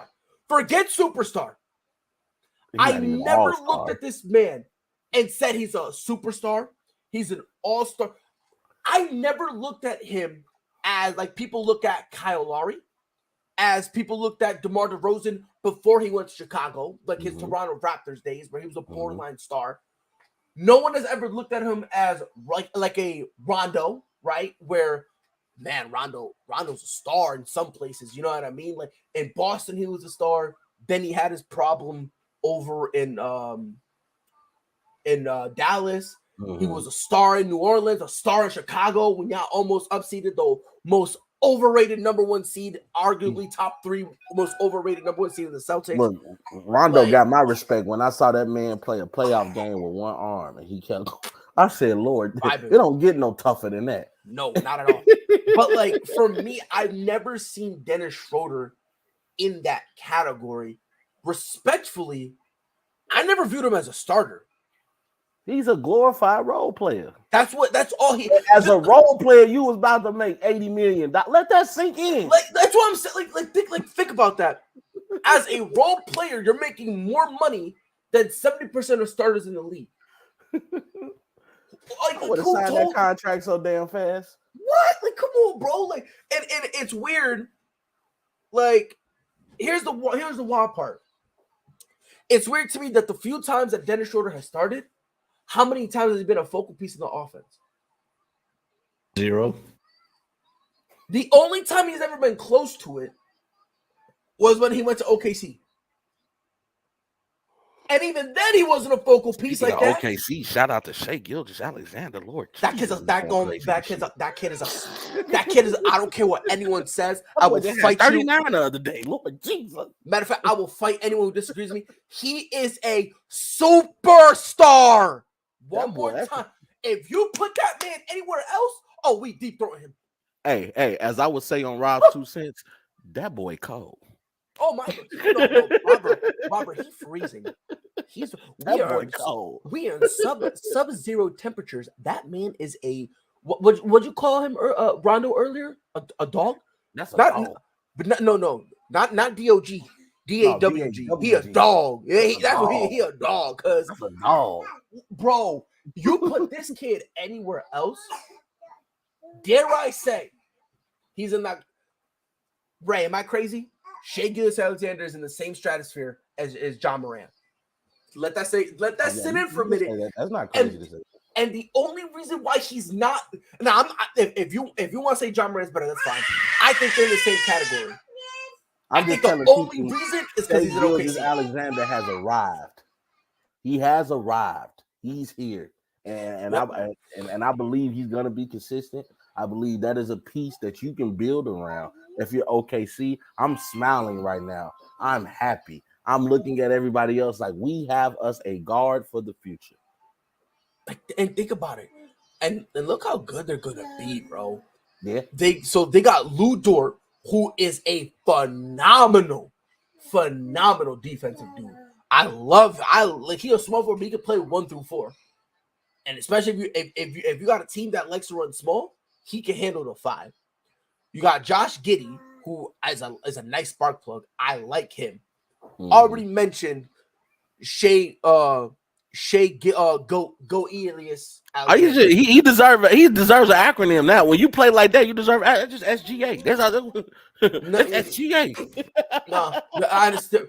To be honest, SGA. That's it. He got the juice. If we can name Andre Karolinko, AK-47, Gilgeous-Alexander has deserved his own acronym, his own nickname. No, not just Andre Karolinko. They naming AR, Austin Reeves. They call him AR-15. I'm saying, bro. Yeah. So if Austin Reeves can get it, they named Alex Caruso the bald eagle. All right, my guy Shai Gilgeous-Alexander can get some loving. He can get some loving right now. But Chet Holmgren, when he comes back, because I know he's out for the year, but when he comes back, him incorporate young core. They're gonna have a good young core. That and what I like about him, there's balance. So you got guys who can shoot, and then you got some lockdown defenders. What a time to be alive. And it's crazy. Like outside of 2 guys, there's no one over the age of 26. I think Mike Muscala is still there. And there's someone else who's older. But does he even get played? I don't think he plays like that. I think there's only like one other guy. They have one player that's 31. That's Mike. Which is Mike Muscala. Yeah, and then they He's have like the 27. next oldest person on the team is Kendrick Williams at 27. Yes, Kenrich. Yeah, Kenrich. Yeah, him. Yep. And then after him, I think it's a 26-year-old or 25-year-old. Like, Yeah, Eugene O'Maroney. yeah, yep. And that there's like a lot of young. Listen, man, OKC, they're tanking, right? You know who don't know how to tank for their life? The Utah Jazz. These suckers don't know what they're doing, man. Hey, nah, They don't know. They don't know what they're doing right now. I'm gonna say this. I think the Lakers gonna regret letting go of THT. I don't think so. He's been over there going through a thing. And I mentioned this on Facebook the other day. I don't know what it is. I'm gonna really start looking at the Chicago Bulls player development coaches because they're not developing these players the right way. Because every time you look up in Chicago, when we let go of a player and they go somewhere else, they go crazy. We've seen this with Jamal Crawford. We've seen this with Ron Artest. We've seen this with Elton Brand. Every time. And now we're seeing this with Laurie Marketing. I mean, Laurie Marketing calling for the ball against Anthony Davis on a block, saying, give me this ball. I'm about to put in this work. I was about to say, and the crazy part about it is in Chicago, he would ask for the ball, but he would say, please. He would go, can I please have the ball? And now he's a ball. What he's doing, he's going to the sideline, right? He'll go to the sideline and he'll just wait. And then he's just chilling, right? He's just chilling. And then Will Hardy, their head coach, he'll make a play. And then right before they try to break up, Lloyd Market goes, stop. What play we running? My play. Shut up. And then and then all of a sudden his voice gets deeper. And like Rob said, he's clapping like, ball now. Yes, sir. Here you go. Where would you like it? Up top, bounce pass? How you want it? You want me to do a little feng shui spin pass? What you want? I love to see underdogs. I ain't gonna lie to you. And Utah has definitely they've been a treat to watch this season. Do I think they'll keep that up consistently? Time will tell. But, no, they're on a 4-game winning streak right now. Time will tell, because right now they're showing me that. See, sometimes people look at wins and losses. I look at habits. What are you doing habitually that's going to put you in position to win? You might not win that day, but you're doing the same habits to win. Like us, ASAP. We're not up there with ESPN yet. We're not up there with Fox Sports Network yet, but we're putting in the work every day. You see us. You're going to get tired of seeing ASAP. That's the point. We're putting in the work and starting the habits to start winning. And that's what the Utah Jazz are doing. You know the Lakers is going to be worried about it because Lakers only averaging 116 points against the Utah Jazz. Utah Jazz is over 130 against the Lakers. Well, but here's the thing, honestly, and let me explain to you why I don't think them losing THT is a bad thing. So let me just explain a few of the things. So first and foremost, THT isn't doing really anything spectacular, right? Like he's just there. But this is the biggest reason why I personally believe THT on the Lakers, respectfully, he's not good enough to combat all the problems because now they got too many problems. So they got guys on the bench who wouldn't even be on G League teams. That's how desperate they are. So you have a lack of talent. LeBron, Rob, you know how much I love LeBron. Ray, I almost got LeBron name tatted on me. His age is now starting to show to the point where you can't mask it. He just old. Like LeBron can't be the main vocal point of your team anymore. No. Like I would love to see LeBron go somewhere to like the Warriors, to like a Boston, where he can. Where he can be like the third option. You know what I'm saying? He can just blend in, and it's hard to say that, but I mean, but it's the reality. Like all the time is undefeated. That's it. That's it. We saw how Tom is looking in the NFL. We see how Thomas Edward Patrick Brady Jr. is looking. Father Time gonna catch up with you eventually. It's not a matter of if, it's only a matter of when. So come over here and sit your old ass down with me. That's what I'm saying. So LeBron is starting to look older. AD doesn't really want to play the way he needs to play in order to be successful because he's like, yo, I step on a piece of paper, there goes my neck. I got a hernia. Like, LeBron is old. AD plays old. That's what I'm saying, bro. That's the best way to say it. We got old and older. LeBron plays fast, too fast that he's pulling his groin so much. Yeah, that's what I'm saying. He's been having those groin issues. Who was that? The Warriors he injured on the Christmas day? when he injured his groin. When he first joined the Lakers, he had a groin issue that took him out for the rest of the year. Well, the first one he had, I think he was in Miami. The first one he had. But the one that made him lose significant days, I think it was against the Warriors. Yeah, I think it was in Cleveland, right? But his major one was when he first got to freaking LA.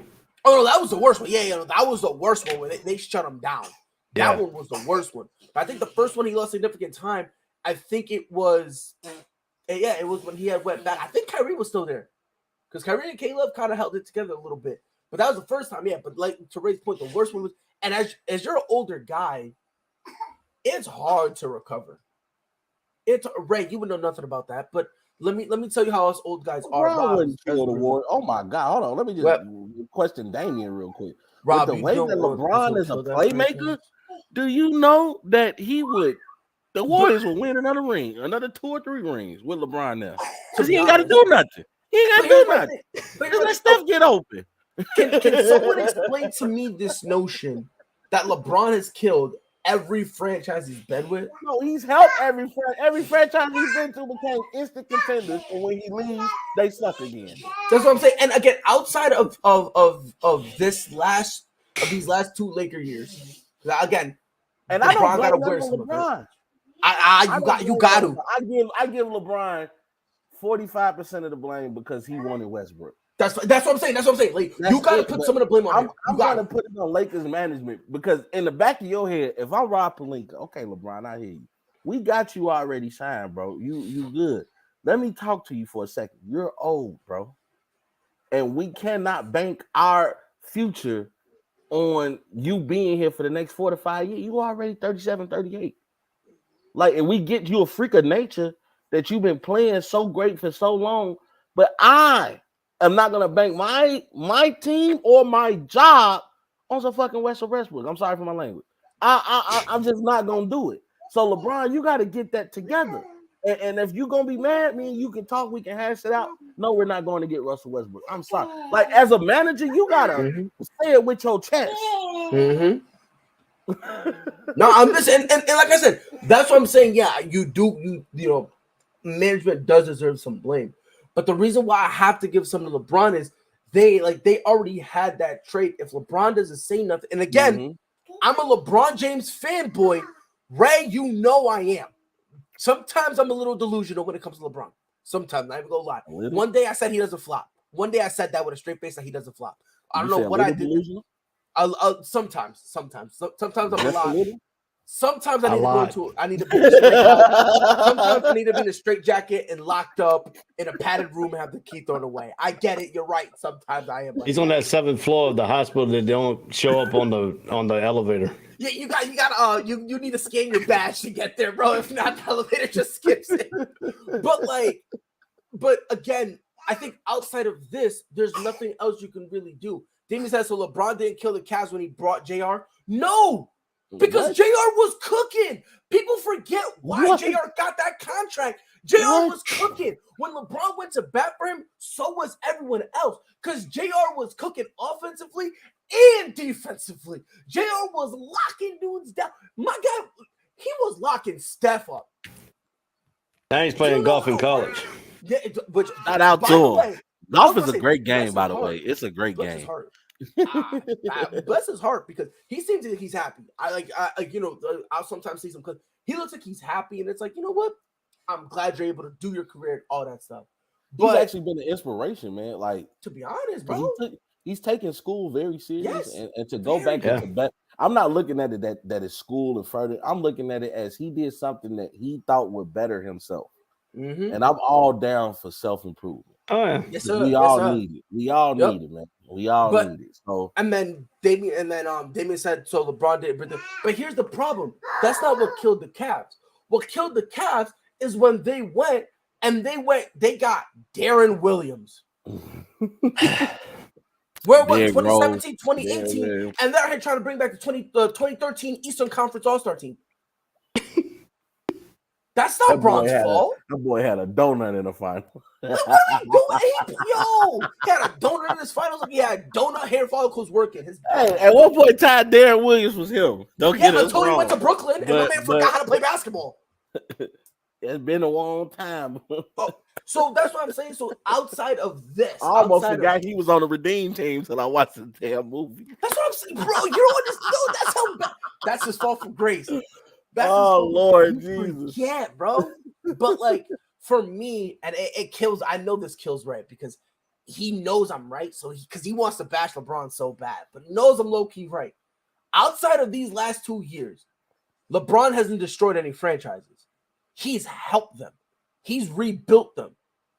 And if you don't believe me, the Cavs, when they were talking all that garbage, we don't need LeBron. We don't need him.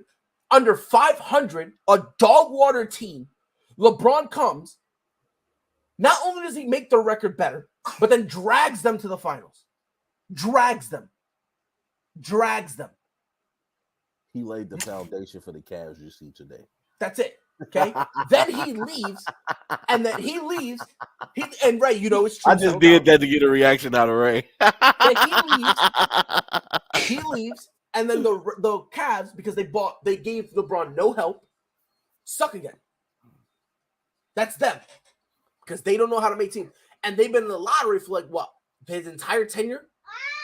That's how they got Andrew Wiggins. That's how they got Kyrie Irving. That's how they got the creme de la creme, Anthony Bennett. People forget about that. Oh Lord, gee, that's a name I ain't heard in a while. So he goes to Miami, spends 4 years in Miami, in a structure where before that, barely making the playoffs as participators. Barely. LeBron gets there, all of a sudden they're a legitimate team. Legitimate. And when he went there, he brought Chris Bosh with him. Is that destroying the team? Okay. Goes back to Cleveland. Goes, you know what? I like Anthony Wiggins. Don't get it twisted. But I learned about the big three. I learned about it. You can have a guard. Then you can have, the small forward or whatever. But you need a big man. You need a big man. Andrew Wiggins is not the big man. Well, you need a big man. Also, you need a person that's going to be willing to be the third option. That's it, exactly. Chris Bosh was willing to be, because people really forget how good Chris Bosh was before he was with Miami. Dude was a monster in Toronto. I used to be scared when the Bulls played Toronto. Bosh used to give us that work. Bro, But hey, Ray, Bosh was a dog. Hey, and let me say this point too. What? I made this epiphany. I had this epiphany last night. I used to say that LeBron went to Miami and Dwayne Wade showed LeBron how to win. But I think after watching the Redeem team, Kobe laid that foundation first. All right, settle down. So anyway, touch on Damian's point. I think Kobe. Now we just want to give Kobe random stuff. What you mean? I'm always give Kobe random stuff. Let the man rest. I gave Kobe his flowers while he's here. I'm damn sure gonna give him his flowers while he's gone. See, this is why it's so hard to rock with Kobe fans, because Kobe had nothing to do with that. Yes, he did.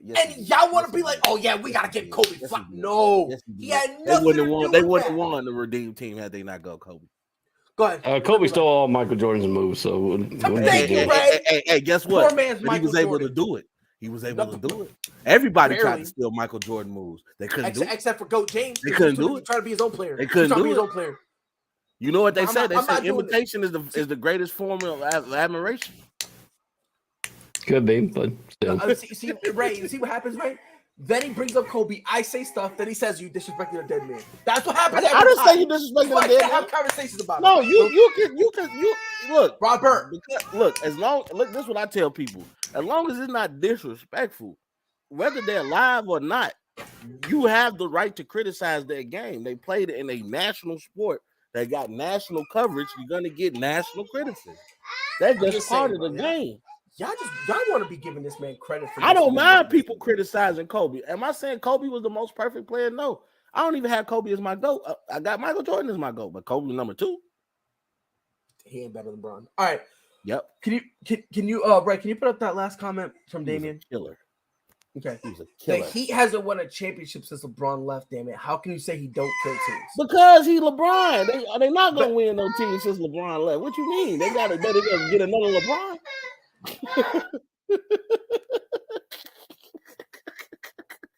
You got to go get another LeBron. What you talking about, Dane? That's And showing this how is- great LeBron is.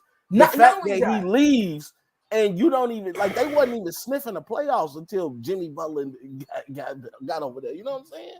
and not only that, this is why context matters. Because they built the team for a big three. If you build your team for around a big three and one of them leaves, you're gonna feel it. More times than not, you're gonna feel it. Unless you're Michael Jordan and you leave, and the Chicago Bulls still have the number one seed, and the only difference is 2 games. But again, that's neither here nor there. That's very immature. Why would I bring any of that up? That's very immature. I'm not gonna bring it. I go pretend like Scottie Pippen was the top 5 MVP. But my fault. That's neither here nor there. I apologize, right? That's very immature. Well, you know, if you really want to go and think about it, is LeBron had to go buy himself a championship down in Miami. Oh, You know, I'm glad you said that. He had to because he didn't have an organization who basically could help him. No, if you look at LeBron James's career, he goes around, buys championship. He goes from one team to another and bounces around to get his championship. How many championships does Jordan have from Chicago? He has 6. How many other teams did he have championships with? 0. He only went to one other team. And he couldn't do nothing there. So Tunnel He was almost 50 years old. I don't care. He was still scoring 23, 24 points. No. Because you giving LeBron all these excuses, all 5 of time. I'm not giving him excuses. I just killed him earlier. I say he's old and you can't match his game no more. I literally just said it's like so was Michael Jordan. He was old. He was old. You think that prime Michael Jordan would have went to the Wizards? That the Wizards would have made the playoffs, bro? I'm going to tell you why he played for the Wizards. And I was in Washington, D.C. when he played for the Wizards. You know the reason he played for the Wizards? Because the Wizards was about to fold. The Wizards was about to go under. The Wizards was in the red tape. He came and brought them out of the red tape. That's only why he played. I don't give a flying chopstick why he joined. Why you say my word? Flying fadoodle. And he couldn't do it. A flying fadoodle. I don't give a flying fadoodle stick, brother. I don't care, bro. I do not give a flying pork chop, Ray, we got to come up with that shirt for ASAP. I don't give a flying fadoodle stick. That's my new phrase. No, if we do that, then I need a what in the haberdashery. I need one of them joints too, bro. Yo, I said that yesterday to the kids on the bus when I was driving them. Like one of the kids, I said, "What the haberdashery?" And they all looked at me like, "What?" I was like, "Man, I'm rocking with Rob too much, man. I gotta chill out." But here's my thing with MJ. I don't care why he came out. He played, right? He played, right? He played, right? And he couldn't get them over 500, right? He got them in the playoffs. Did he get them over? No, he didn't. I think didn't the Wizards make the playoffs? No, they didn't. Right, look that up. No, both years they finished under 500. Didn't make the playoffs. I thought they went to the playoffs, bro. You probably talking about a few years afterwards when they got John Wall. No, because Gilbert took over right after him. Well, if I say John Wall, I'm stupid. Yeah, Gilbert. No, they probably made it with Gilbert. But not with MJ. Mr. Hibachi himself. No, they never made the playoffs with the Wizards. Okay. He was 38 and 39 years old when he played. I know he scored 50 and that's fine. He can score 50, but guess what? He scored 50, then going home. He going home gambling, losing all his money. That's why he needed to work 2 jobs. That's why he had to be the president and the player. Mike had already proven his point. So why come back? 6 of them things. I told you why he came back. I told you why he came back. No. But you can't say he proved his point. Money move. He's got to go home. He said, I'm telling you exactly what happened. It was a money move. The Wizard owners, he didn't save them. Hold up. He did. How right after that he left Washington? Hold up, Prime. Let me explain to the reason why he came back. Oh, out of quarter. Let's go. The reason he came back is the Wizards was under $4.5 million under the started going bankruptcy. The owner asked him to come and play for him to put him over the red. He sold out the freaking MCI Center every night he stepped on the court. That put them over the red. Then the owner side, then he decided he didn't want to play no more. The owners didn't like that too much, and he told him to walk. That's what. But okay, I'm not in name value. I understand he brought them back. He was still hooping, right or wrong. So it doesn't matter his age. He was still hooping. You can't sit there and tell me, oh, yeah, he did that because they were on the verge of bankruptcy. They were never really going to be bankrupt. They were never really going to fold. Yes, they asked him to come back, but after those 2 years, he left. And after he left, what ended up happening? Who'd they get? Like Rob said, they ended up getting Gilbert. And then everything got righted back. So you can't say the whole thing was just because of money. You can't say that. You can't. And you can't even say the ownership asked him because MJ signed himself. That was literally his last move as the executive. The owner has to prove everybody gets signed. The owner has to prove everything. No. He had full reign. No, right. He had full reign. And no, ownership didn't have to approve anything. He had full reign. That's why he went Kwame Brown. Ownership didn't want Kwame Brown. He was the one who brought him in. That was straight him. Dude, Michael Jordan was, hold on. Michael Jordan was what, age 38, 37, 38, 39? He still averaged over 21 points a game, 5.9 rebounds, 4.4 assists for 142 games for the Wizards in his career. See, you can't say that because last year when LeBron was doing his thing, you was one of the people still criticizing him because they lost. He's still a loser. Okay, so hold on. So MJ, when his 2 years, hold on. 2 years in Washington is a bona fide loser. A bona fide loser. Couldn't even average. Hold on. Okay. Hold on, Mr. LeBron on nutsack James there. I gotta say nutsack. I got Ray. I'm gonna tell you exactly here. LeBron cannot hold Michael Jordan's bags at all. Couldn't even hold his jock strap. You're right. Because he has to go. LeBron has to go to change teams to win his championship. How many championships does he have in Cleveland? 1. How many championships does he have in Chicago? 6. With his team that he drafted. He couldn't even win it with his team in his draft. He had to go to Miami and go back to Cleveland to win his championship. So don't tell me nothing. Don't tell me nothing, boy. And I'm going to tell you why. Because you're not putting context in anything at all. Dude, I put context in everything. You ain't putting nothing in there. I'm the Mr. Stats guy. You ain't putting nothing in there to run itself. How many championships does he have in Cleveland? Are you done? How many championships does he have in Cleveland? The team that drafted him. How many championships do you have in Cleveland? Are you done? MVP. Hey, how many finals MVPs does he have? Are you done? How many finals championships does he have? Are you done? Okay. Oh, now I'm putting context in here, boy. I'm putting context in here. No, you're not. Jordan got 6 championships. How many LeBron got? You're out there deep throwing the 6 0. championships. LeBron's only got what, 3? He only got 3. Let me see. He got Miami, Cleveland, and the Lakers.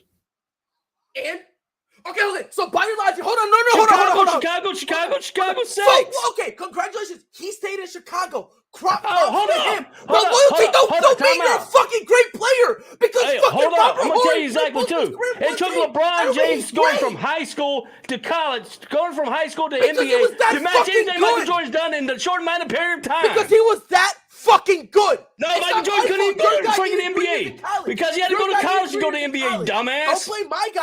Don't blame my guy. Your guy needed 3 years in college. Don't blame my guy because he could come straight out the league. Hey, my guy couldn't come because the NBA had to go to college first, you dummy. If he came out of high school tonight, it don't matter. He still was the best. So don't fool me with that garbage. And then Michael Jordan won a gold medal as a college player. Whoop-de-doo.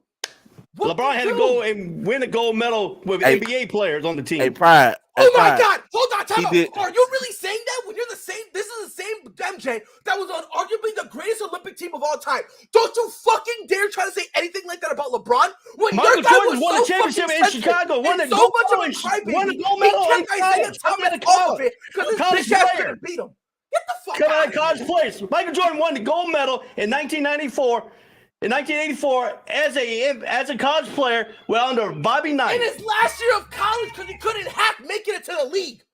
Hey, Pride. Miss me with that foolishness. Hey, Pride. Because the NBA players in the 80s couldn't go to the NBA, you dumbass. We didn't need 3 years. What are you talking about? Hey, Pride. This is 1 3-peat, and then he retired and came back and got another one. And props to him. But stop pretending like it was just him because he had a great team. Nobody says it's just him. No, you acting like it's just LeBron. Rob. He didn't have Wade. He didn't have Wade. He didn't have Bosh. He didn't have AD. He didn't have Kyrie. Oh man, dude, Brian, you getting off your subject there because I'm gonna tell you what. LeBron by himself in his first tenure in the Cavs. Since then, Rob, you know I give credit to Wade. You know I give credit to Bosh. It was just Mike by himself in his first tenure with the Bulls. It was Mike by himself all through the 80s. I'm not talking he didn't about have Scotty when he went against Boston. Rob, he put 63 on Boston and still lost. I'm not bringing that up, Robert. Learn to listen, Rob. I know listening is very hard for you two. I understand that. But you're bringing up stuff I'm not talking about. I understand that the Chicago Bulls you was just getting. brought up He was LeBron's getting first tenure with the Cavaliers. No, because you guys literally said I only say it's LeBron. The only time I ever said it was solely LeBron was that first go around in Cleveland. Nobody else other than then, Michael Jordan. other than bro, Ray's trying to sit. Rob, Hey, I'm gonna ask you one question. Are I'm gonna you ask done? you one question. I'm gonna put this argument to rest right now. Hold up. I'm gonna ask you one. one question. I'm gonna put it relevant right now. When Michael Jordan won his first NBA title, was it with the team that he drafted with? That means Chicago. absolutely nothing. When LeBron won his first title, was it with Miami? Did Miami draft LeBron? No. So that's rest close. That means it's nothing. close.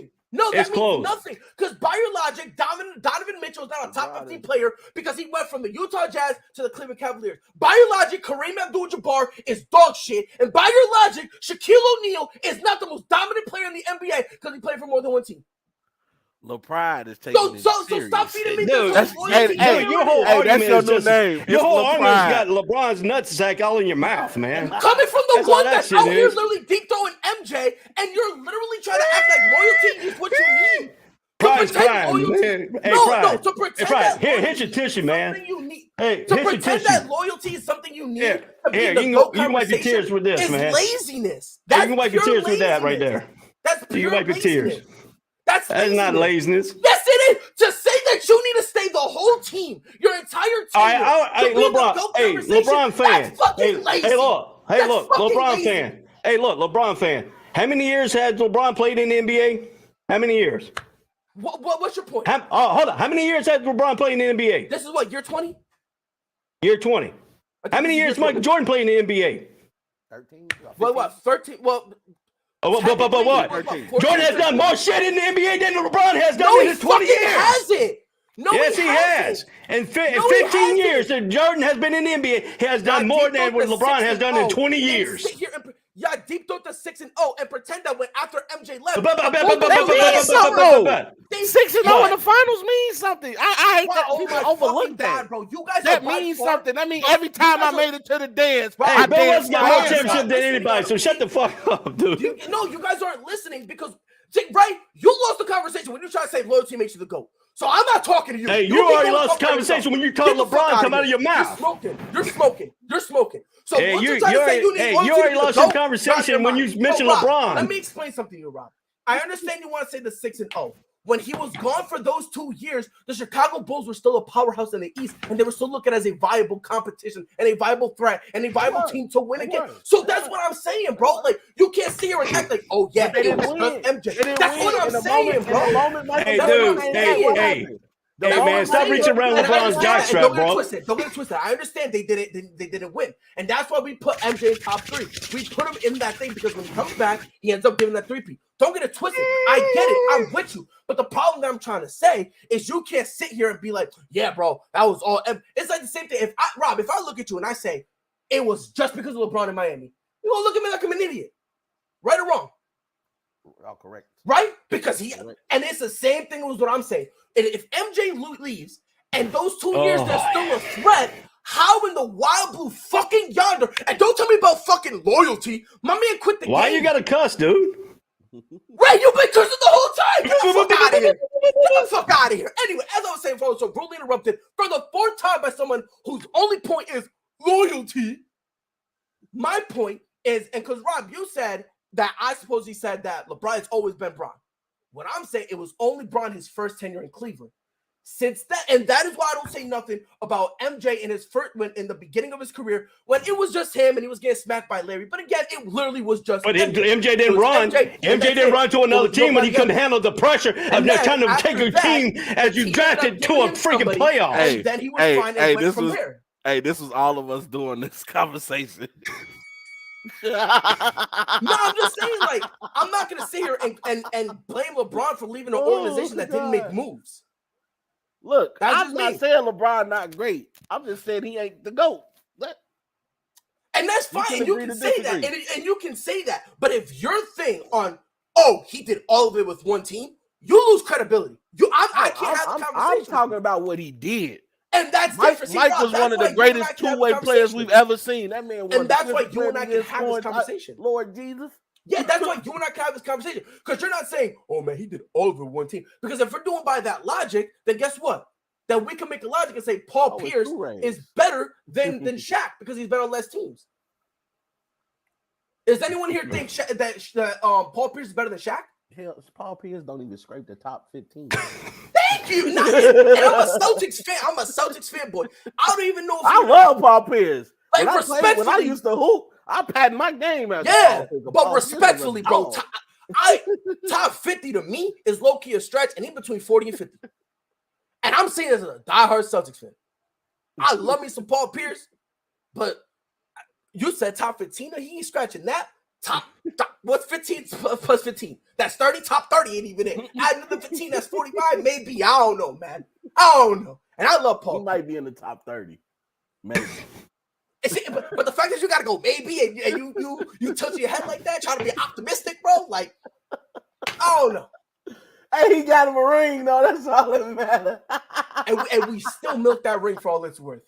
We still milk that ring. I would too. Like, hey, yo, remember 2008? It's like, hey, yo, fam, it's been over a decade. Don't worry about that. I hope probably one day you see the light though and come on the right side. I used to be an MJ guy. Swear to God.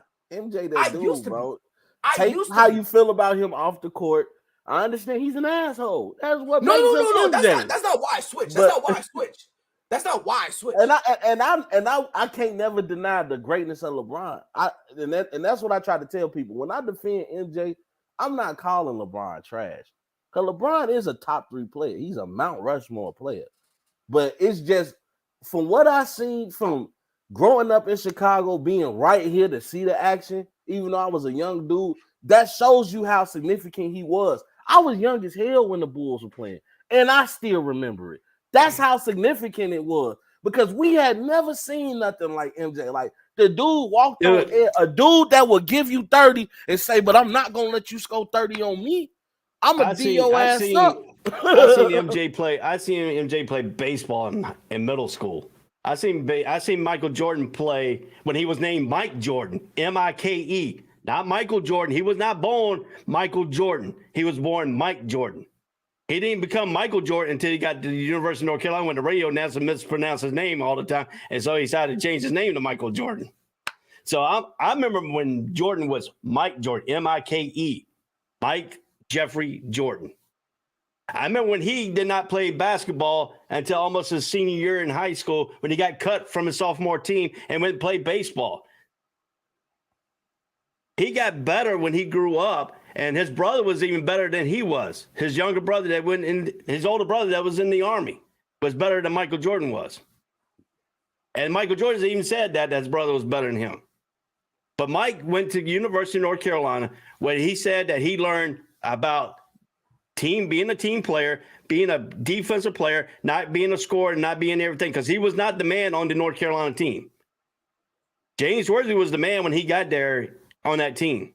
Mm-hmm. Michael Jordan took over that team halfway through the season when he finally got off the bench because Dean Smith kept him on the bench because Dean Smith had a rule that the freshmen don't start their freshman year.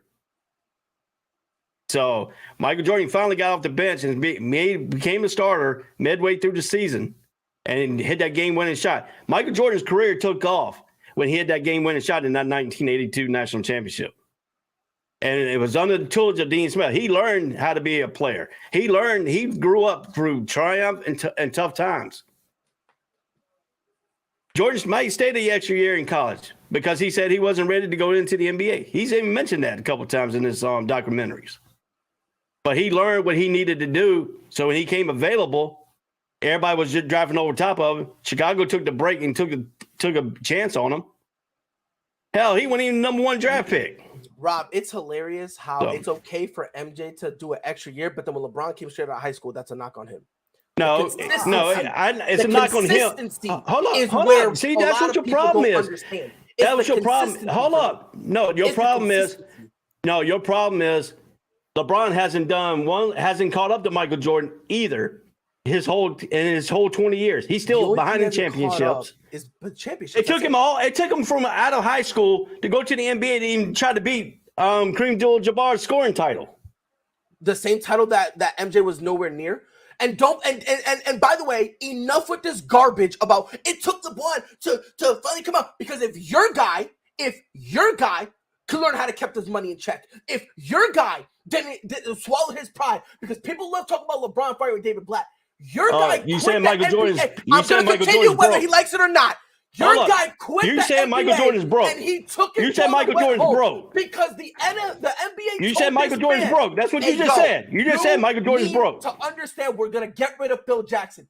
My man said no, and took his ball and went home. Foolishness.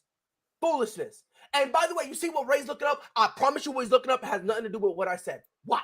No, you said Michael Jordan's broke. You said Michael Jordan was broke. Didn't you? What are you looking up? Hold Pride. Go back and watch this tape. You said Michael Jordan. No. That's why he came back. Do not sit here and go, look, what'd you look up? I want you to tell me what you looked up. I bet, Rob, ready how generic his play-in book? He's going to tell me his net worth right now. Go ahead. Really? You thought I was going to do that? Hell no. So what were you looking up? Tell me what you looking up. No, you said Michael Jordan's broke. What you looking up? See? Then you said Michael Jordan's broke. There we go. All right, hold up. You want to answer your own question. You want to answer your own question because you know what you just said. Pride, you don't listen what you say, man. You just talk. You talk. You talk. You sound like you got LeBron's nuts in your mouth right now. Are you done? Are you done? Because you don't know what you just said. You said Michael Jordan's broke. That's why he came back and played basketball. Correct? You're okay, see? Again, respectfully, you're a fucking idiot. Because it was a play off the joke that the reason why he was pushed off the NBA the first time was because of the gambling stuff. No, it was because his father was killed, you dumbass. Holy fucking shit. The joke was that's what people were saying as a joke. That's your joke. Your joke is my father that passed away. Rob, that's your joke, man. He was pushed out you ain't got nothing. You ain't got nothing. You're talking about somebody's father that passed away. That's why he left basketball. That was a joke around the NBA community that he was forced out of the league because of gambling. Dude, who cares? You're going with your rumors and jokes around the NBA. That's all you got. That's all you got. Thank you, Robert. So that's all you got. Again, keep babbling. I promise you someone will hear you one day. I promise you. Ain't nobody hearing you. Because all you got is LeBron all over your freaking face. Bro, dude, you are literally Hey, dude, all you talking about is LeBron this, LeBron that, LeBron this, and LeBron that. LeBron can't even hold Michael Jordan's jockstrap. So point blank. Meanwhile, he does the same thing with MJ. What are you talking about? What are you talking about? You're letting MJ penetrate. Hey, I brought all the stats. You ain't brought me nothing about LeBron in 20 years. I brought Kobe up in this conversation. You have to go extra 5 years to catch Michael Jordan. You have to go an extra 5 years to do everything. That's on you. That's on you, bro. You got Mike. You got LeBron. I'm gonna bring Kobe up, baby. All that stuff. That's on you. I said my piece. I understand. Michael Jordan is a killer in basketball. He won more games than freaking LeBron James has in the last second. LeBron's a little pussy. And that's not even true because LeBron has played more games. But pop off. LeBron's got a loser record in the Game 7 in the finals. Michael Jordan's never been to a Game 7 in the finals, you dumbass. He had a great team. How about that? What the fuck you mentioned anything about Game 7? Hey, we mentioned about LeBron. Hey, we got arbitrary stats to try to make a point. You want to mention about LeBron? Fuck out of here. Game 7. How many times have been in Game 7? You're reaching so bad. You're reaching so fucking bad. You're reaching. I promise you they love each other. You're reaching so fucking bad. You're reaching so bad too. He never your reach has always been better. Game 7. Everything you say is supposed to be gold coming out of your mouth. Everything you say is supposed to be gold and like, the Pride is this, so Pride is that. You already ain't shit, Pride. Right, neither are you. You never know what the fuck you're saying. You're battling. You don't know what you're saying. You can't even tell me. You talk about like shit. You say, Michael Jordan broke. Michael Jordan's this. Michael Jordan's that. And you come back saying you didn't say that shit. You did say that shit, dumbass. You fucking idiot. You're a fucking idiot. Because, Rob, wasn't it the joke in the NBA committee that he was pushed out of the league because of gambling debts? Oh, yeah. That's why. Okay, right. If you knew what the fuck you were talking about, you would know that. But you Dude, don't who cares? because you I don't listen to babble. joke shit. You I don't listen babble to no random joke shit. incoherently. All you do is pull up shit, Rob, like ready? jokes and shit. Rob, I Rob, respect somebody's those are family fun who when he died, you does it. dumbass. When I do it, it's a problem. Dude, fuck out of here. Boo. Anyway, because I know people who played through that. So stop trying to go, oh yeah. It's unfortunate that his father passed away, and I ain't saying Who nothing about cares? that. I don't go around joking joking about people's shit. Fuck out of here. You know, I go Fuck around. I outta don't here. even go around and Fuck joke outta about here. you. You talk about fucking LeBron all the Hey, time. What are you talking about? What are you talking about? got Again, boo. another fucking lie from you, bro. Come on. All Learn you what got the is fuck lies you too, got. Hey, dude. Damien. You ain't saying I'm shit. just babbling for the sake of Hey, it. It Damien, this is how my goddamn uncles hate talk you. at the barbecue all the Nah, bro, time. fuck out of here. Nah, get out of here. You get out of Is he here, trying to pride, say, oh, then. yeah, you're All you're doing is you bring up bro, stupid you're shit. fucking married to Mike. I can fuck LeBron and go on and do my thing. Dude, You're hey. fucking, you're financing your time with Mike. Relax. Relax. You go outside. Breathe, yo. Fucking breathe, man. Get out. Move. You get out of here, Out dude. of Hey, here. guys, Out this of has here, been nigga. Yeah, I gotta go ASAP. anyway. So It's been ASAP, y'all. It's been a great show. Yeah. He said I'm thirsty. Look at that, and I promise you, we love each other, right? I love you. Pride. I oh, love we you. all love each other, but dude, Yeah. you can always have a heated Hey, conversation. Damien say, "Damn, I hate to be at this family barbecue." No, Rob, it's the same thing as you, bro. Like, this is how my uncles and my cousins be straight. That's how my uncles be. But I'm gonna tell you this right now. You be My shocked. Rob, You be like, my "They- list, they brothers." Rob, my list, bro. It's starting to check off. I had Greg going. Now I had Ray going. One by Oh, that's one. good. Check one it, by check the one. list off. You can put more checks on by my name all you want to. No, your little check shit don't bother me, dude. Your shit don't bother me because I'm gonna tell you what. I put more facts than you have put out there in 15 years of LeBron's career. LeBron hasn't done anything in the last 15 years. LeBron hasn't done much up Michael Jordan in 15 years of his career. He had to go an extra 5 years to even try to catch up with Michael Jordan. That doesn't make any sense because in the last 50 years, that's when Bron won all his rings. I don't understand what your point is. Well, He my hasn't point, done anything in the last 15 years. Oh, hold on. Michael Jordan has done more in the NBA than LeBron has done in terms of championships. Yes, in terms of championships, 15 years of Michael Jordan's career in the NBA. In terms of championships, yes, he has. I'm not taking away the championship. The problem is that's all you're looking at. No, I don't. He passed them in points, rebounds, blocks, steals, and assists. Well, hold up. Oh, let me guess. Those don't matter. Did he pass him in points in 15 years of his career? Yeah, or did he have to go an extra 5 years to pass him in points? No, he passed them in less games. Actually, look it up. He passed them in less games. Do better. Come on. How many years in the NBA has he played? How many years in the NBA? When did he break Michael Jordan's record in the NBA? Was it 15 years of his career? He did it in less games. Because he was injured most of the time. Who was injured most of the time? LeBron. So now again, LeBron's an injured motherfucker. Rob, he actually just gave LeBron a compliment without realizing it. Because LeBron was injured so many times. How did he still pass MJ in points scored when less games? Put it this way, dude. You take your era players and you go up against everybody else. And I'm gonna tell you why Michael Jordan's better than LeBron. LeBron goes out and says, "I'm the greatest player of all time." Michael Jordan never said he was the greatest player. He said he never played against the great players. Thank you very much. That's a bona fide lie, but pop off. Oh, it's a bona fide lie. Show me to me. The last fucking dance was about him basically trying to prove how great he was. What the fuck is going on with my life? He didn't have to try to prove it. He didn't have to prove it. What's going on with my life? He let us talk play. He let us play talk. That was literally LeBron goes out. He has to go out and prove. LeBron has to go out and convince himself that he's the greatest player. Oh, I'm the greatest player on his little barbershop talk. Can we admit they both great? Hey, I'm gonna tell you what. This is how I break up good. This is how I break up the errors. This is how I break up great players. I don't go back and compete everybody else. I do it by errors. You do it by everybody. You do it by what LeBron does back in the past to everybody else. I don't do that. I tell you straight up. From the point that Michael Jordan retired, Kobe Bryant took over. When Kobe Bryant retired, LeBron took over. That's exactly what happened.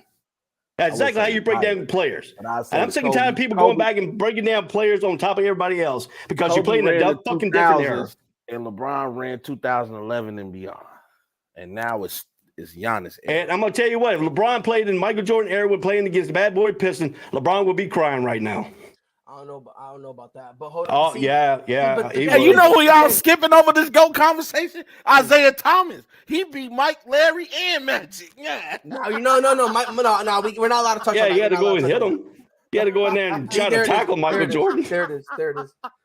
He had to play. Hey, He had y'all to play ain't giving rough love out to my basketball to beat him.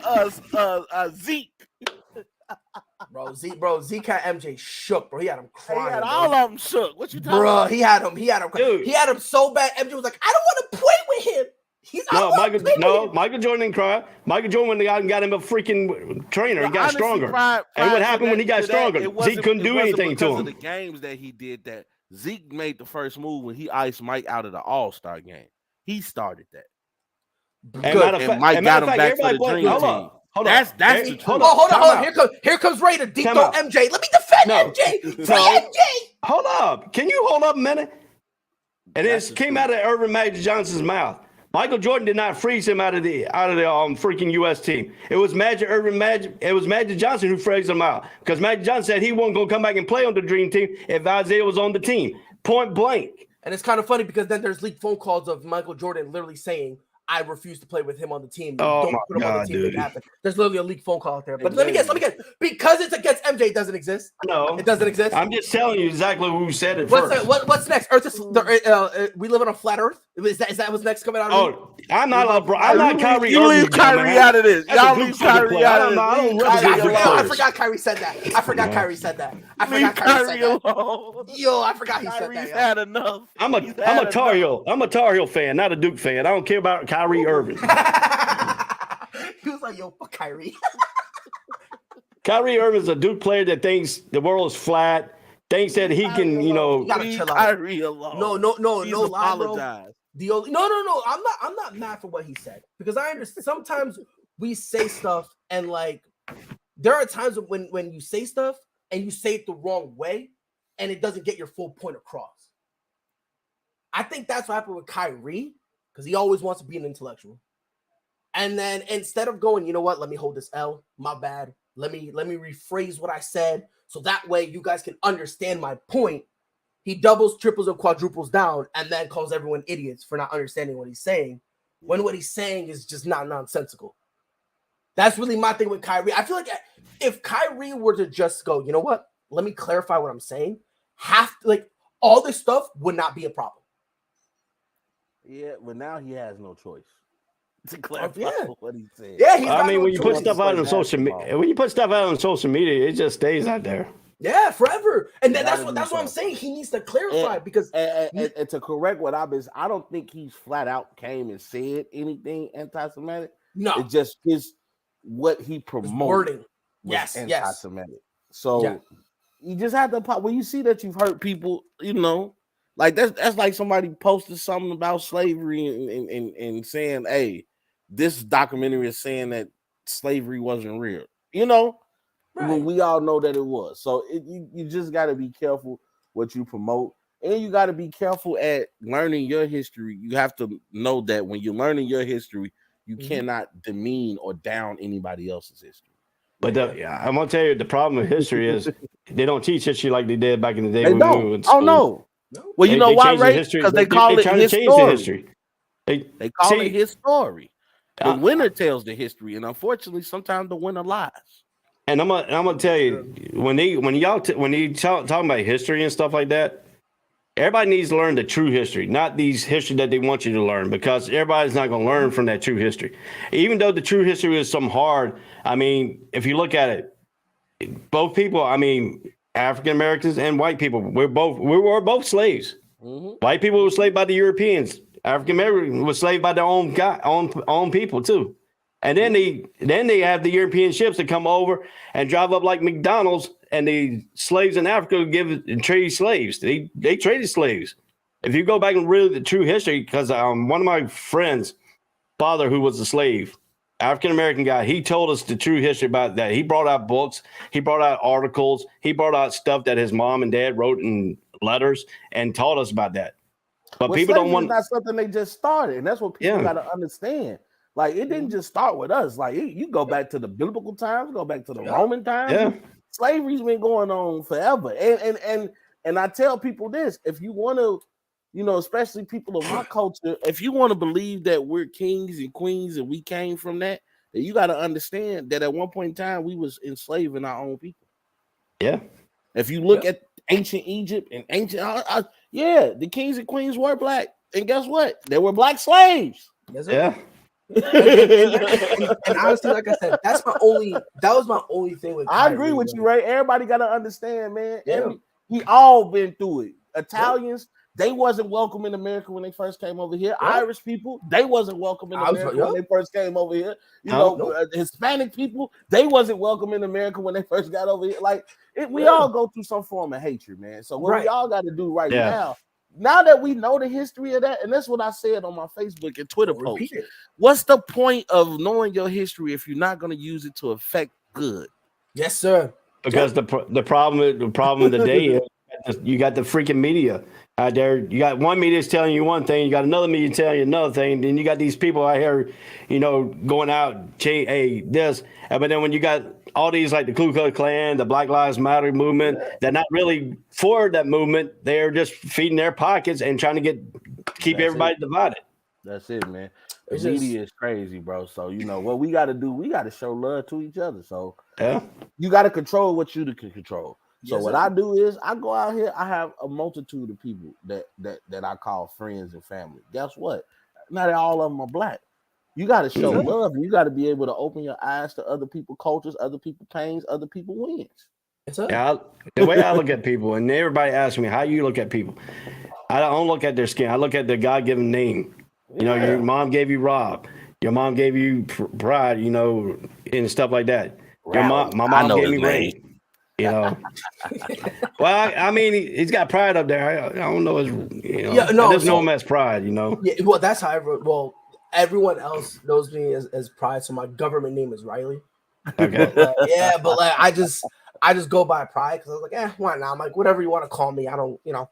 But I mean, I go by the God-given name, and it's just like people are like in Walmart around here. They be like, just looking at you, and they look at the color of your skin. And I don't look at like that's something I don't look at, and that's something I was taught. You don't look at somebody. You look at somebody's name they were given. You give them their respect as they give you, and you know that's the way I was brought up. That's the way my whole family was brought up. That's the way we respect people. And I mean. I got friends from every kind of culture you want. I got friends from Japanese culture all the way down to freaking Mexican culture. Yes, I mean, I don't discriminate against nobody, but you know, there's places for this and stuff like that. But when you want to be not dividing people and you want everybody to come together, we need to start working together. And that goes from the government on. The government needs to start working with Republicans need to work with Democrats. Democrats need to work with Republicans. And not this thing, because if we're doing vice versa, we're never gonna get anything done. Yeah. At the end of the day, y'all, is white, is black. That's just a color. There's only one race. It's the human race. God damn, Rob. God damn. I mean, I believe just like you believe. We believe the same color. Yes, sir. That's it, bro. Listen, man. Look, man. It's to piggyback off of y'all, bro. We just live in an era where, like back then, I remember when, like, the media, it was just, we'll tell you what happened, right? We're just going to tell you what happened throughout the day, and then that's it, right? We will tell you like some news stories, the weather, and then we're gonna be like, hey, yo, you know, this is the sports that's coming up. I remember when it was like that. Now it's like, if you go to Fox, it's just them tearing down Democrats. And then if you go over to CNN, they do the same thing, but they try to do it under the table. And like, so that way they can act. And it's like, yo, just shut up. Raise points. Work together, bro. Work together. And Kyrie, you're not smart. You're not an intellectual, but it's okay. I'm not an intellectual either, but I'm good with it. I'm good. And Damien, I'm gonna tell you right now, you better be cool. You don't want that smoke with Pride. Wow. I'm an okay person, Rob. I don't want that smoke with Pride, Damien. You get Pride started, you ain't gonna stop. Man, I don't want to be here anymore, man. Yeah. No, Pride, alcoholic.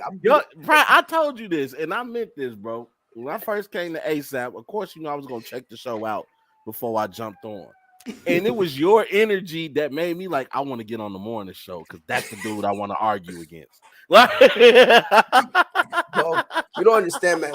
Like, I'm all down for a good debate, baby. Listen, for a good debate. I love argument to the point where like arguing is now how I show love. It's very toxic. It's very toxic. And we've And I been that know. way since we known each other. Every time he be like, "Hey, Yo, Chicago suck." I'm like, nobody Yes. lives in Connecticut. Who wants to go there? like, and it's crazy because like that's how I say hi to Rob now. And like some people be like, "Yo, you're mad toxic." I'm like, you don't understand. I love it. That's how I show love, man. Like, like it's to the point like when I see my girl, like I try to start arguments with her, and she asks me all the time, "Why?" And I'm just like, "I just love you, man. I don't miss know." you, girl.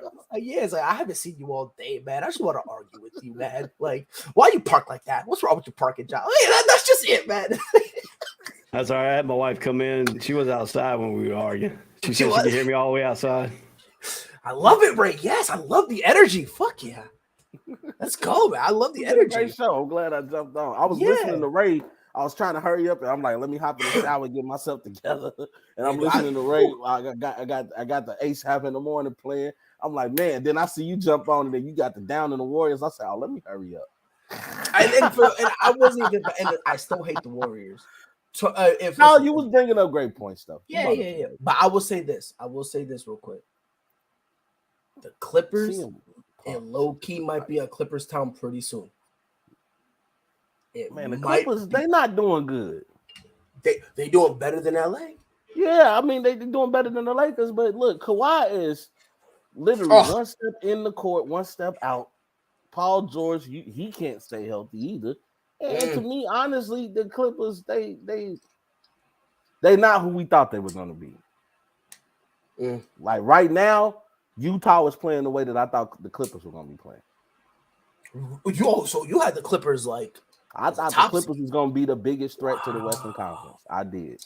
Oh wow, with Kawhi coming back, but I didn't know that Kawhi was still hurt. I thought after 2 years you'll be okay. If you hurt after 2 years, maybe it's time to give it up. I don't think he's hurt. That's just me. I don't think he's hurt. I just think his pride's hurt. Nah, he's hurt. He's hurt. To race, I think no. To race, I think it is his pride. Like because I think if he goes on the court and gets injured again, where he's out a long period of time, me personally, I'm done with him. I'm gonna be should have hurt when Denver made history on them by making them the second of a 3-1 lead that they came back from. That's when his pride should have been hurt. To be honest with you, I think this is how it was for all the Clippers players and the 3 Clippers fans out there. I don't think it truly hit them. He's talking to you, Billy Crystal. He said the 3 Clipper fans out there. That was classic. My fault for it. But I know one of them, Billy Crystal. So my fault. That's the only one I know, Billy Crystal. But I don't think it ever hit them because if I'm mistaken, the next year after that is when Kawhi got hurt, right? Yeah. So I think it never fully hit them because right after that, Kawhi goes down. If I'm mistaken, didn't he get hurt in that series? I'm gonna need someone to fact check me on that. I know it either happened in that series or the year after where he went down. It wasn't. So it wasn't in the series with Utah that he got hurt. His pride just got hurt. No, I'm talking Utah just beat them. I mean, Denver just beat them. So like, I don't think he didn't get hurt in the bubble. It was the year after. I think 2021. So the year after. Okay. Yeah. So like the 3-1 happens, you then lose Kawhi. So I just think all the emotion came out on Kawhi being hurt, and some of that amped up energy and amped up emotion came from the 3-1 because when it happened, I went on Clippers Twitter. If you guys aren't on Twitter, please get on Twitter. It is by far the funniest. Bro, go on. It is hilarious. But I looked at Clippers Twitter. It was silent, and it is the first time it should have been silent. No, because usually if someone I know it. They were so happy. They was like, oh, they were screaming what Skip was screaming. This is Kawhi's town. This is the LA is Kawhi's new playground now. Kawhi Avenue out of here. Kawhi is the new king. I said, y'all tripping. Yeah, and the thing is like, so like when we lost, I went on Celtics Twitter, and it was them saying, all right, it sucks. Let's run it back. Appreciate the season, stuff like that. Clippers Twitter was silent. And Clippers Twitter was silent, and it didn't have a big explosion until Kawhi got hurt. And then when he got hurt, all of a sudden, it was insane. But golly, man, what a time to be alive, bro. Luka's tired, man. He's tired. But this has been a great show, man. Yes, sir. Yeah, because Ray, I know you said you had to go. Yeah, it's almost 1 o'clock. The afternoon show is about to come on. Yes, sir. Yes, sir. Oh, It's a and I pleasure think and honor. I got to talk to Mike, but I think we're going to be doing the bullshit today, as I've already told everybody. But I could tell the public, you got to take care of the bill of the place that pays you. So my schedule just changed with work. So Fridays is kind of the only day I'm available. So you got to do what you got to do, man. By the way, I just want the record to show Milwaukee Bucks lost, so they're no longer the best team in the NBA. They lost a couple days ago. They didn't have Giannis or Drew. I don't care.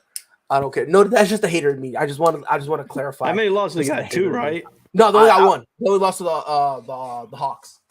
And I'm just still telling got the best right now because the next teams behind them has got Utah Jazz with 3 losses. Yeah, they're 10. We might have to start looking like now, like seriously, people gonna have to start putting respect on Giannis' name. And I know that's a conversation for another day, but Giannis has earned the right. Like right now, he's the best player in the league. No, I never will give him respect close. like that. I will never give him respect like that. That's only because he's in the Eastern Conference, and that's because we got to see him. That's the only reason why. It's just pure petty hatred from It's me too. I'm in the East. The Bulls in the East. Nah. But the thing is, Rob, you're not as petty as me. I'm mad petty. Yeah. I'm petty right now. This is just pure pettiness. I'm not even gonna lie. But from what Giannis has been doing just this year, dude, it's like when he's on the court, dude, and the improvement on his game. I just want to make this last point. I know we gotta go, but Giannis is this dude, man. He is the true testament to what hard work can do. Because I still remember when he first got into the league, he was this lanky little skinny kid. And you look at that Giannis to this Giannis today, that shows you what hard work can do. Yeah. But real talk. No, listen. I poo-pooed on him, but I'll be legitimate. The improvement he made was great, and the one improvement he needed to make was some semblance of a shot, something. Whether it was a 3 or mid-range, and he's working on it, and it's getting better. It's getting better and better. Like, dude, I'm seeing him out there on the block hitting fadeaways, bro. Yes, and the thing is like when he first started shooting them, he was very uncomfortable. Now it's to the point where he's like, "I'll go a full game shooting, bro. What up, yo?" Like that's how confident he is. And the thing is, this is the player. What Giannis is right now is what I thought, expected, and demanded from Ben Simmons. Everything Giannis is doing, this is who Ben Simmons should be. What he could have been. He just don't got the motor or the heart. Yes, and now we're seeing again. I still think Ben Simmons is a solid player. I really do. But he don't care. And I'm sorry, mental goes along with skill. Yes. I don't care how physically imposing you are. I don't care how skilled you are. If you ain't got the right mental, if you ain't looking in the mirror and telling yourself, can't nobody stop me. Like, I think Ben Simmons wakes up in the morning and he's like, I don't even know what shoes I want to wear. Like, that dude just, he's a diva, bro. He's a diva. Like, he'll complain about a broken nail on the court. Like that's no, I mean, and you're not wrong. And again, this is coming from Rob.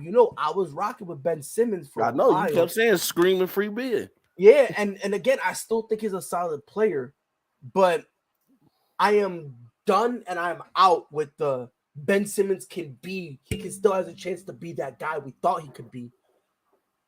I'm looking at him now, and I don't, to Rob's point, that motor. That drive to be better, I don't see it. And that's kind of what separates good from great. Yep. In a nutshell, that's what separates good from great. Because we've seen a lot of skilled players in the NBA, but not everybody can say that they were great. And I need people to stop throwing that word around, because just because somebody have 1 40-point game does not make them great. DeMar DeRozan. DeMar's had multiple 40-point games. Get it right. Lows. And next time, say his name right too. It's DeMar just chosen one.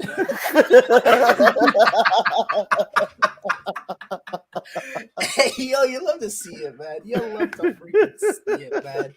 Holy guacamole, man. Ray, get us out of here, brother. All right, man.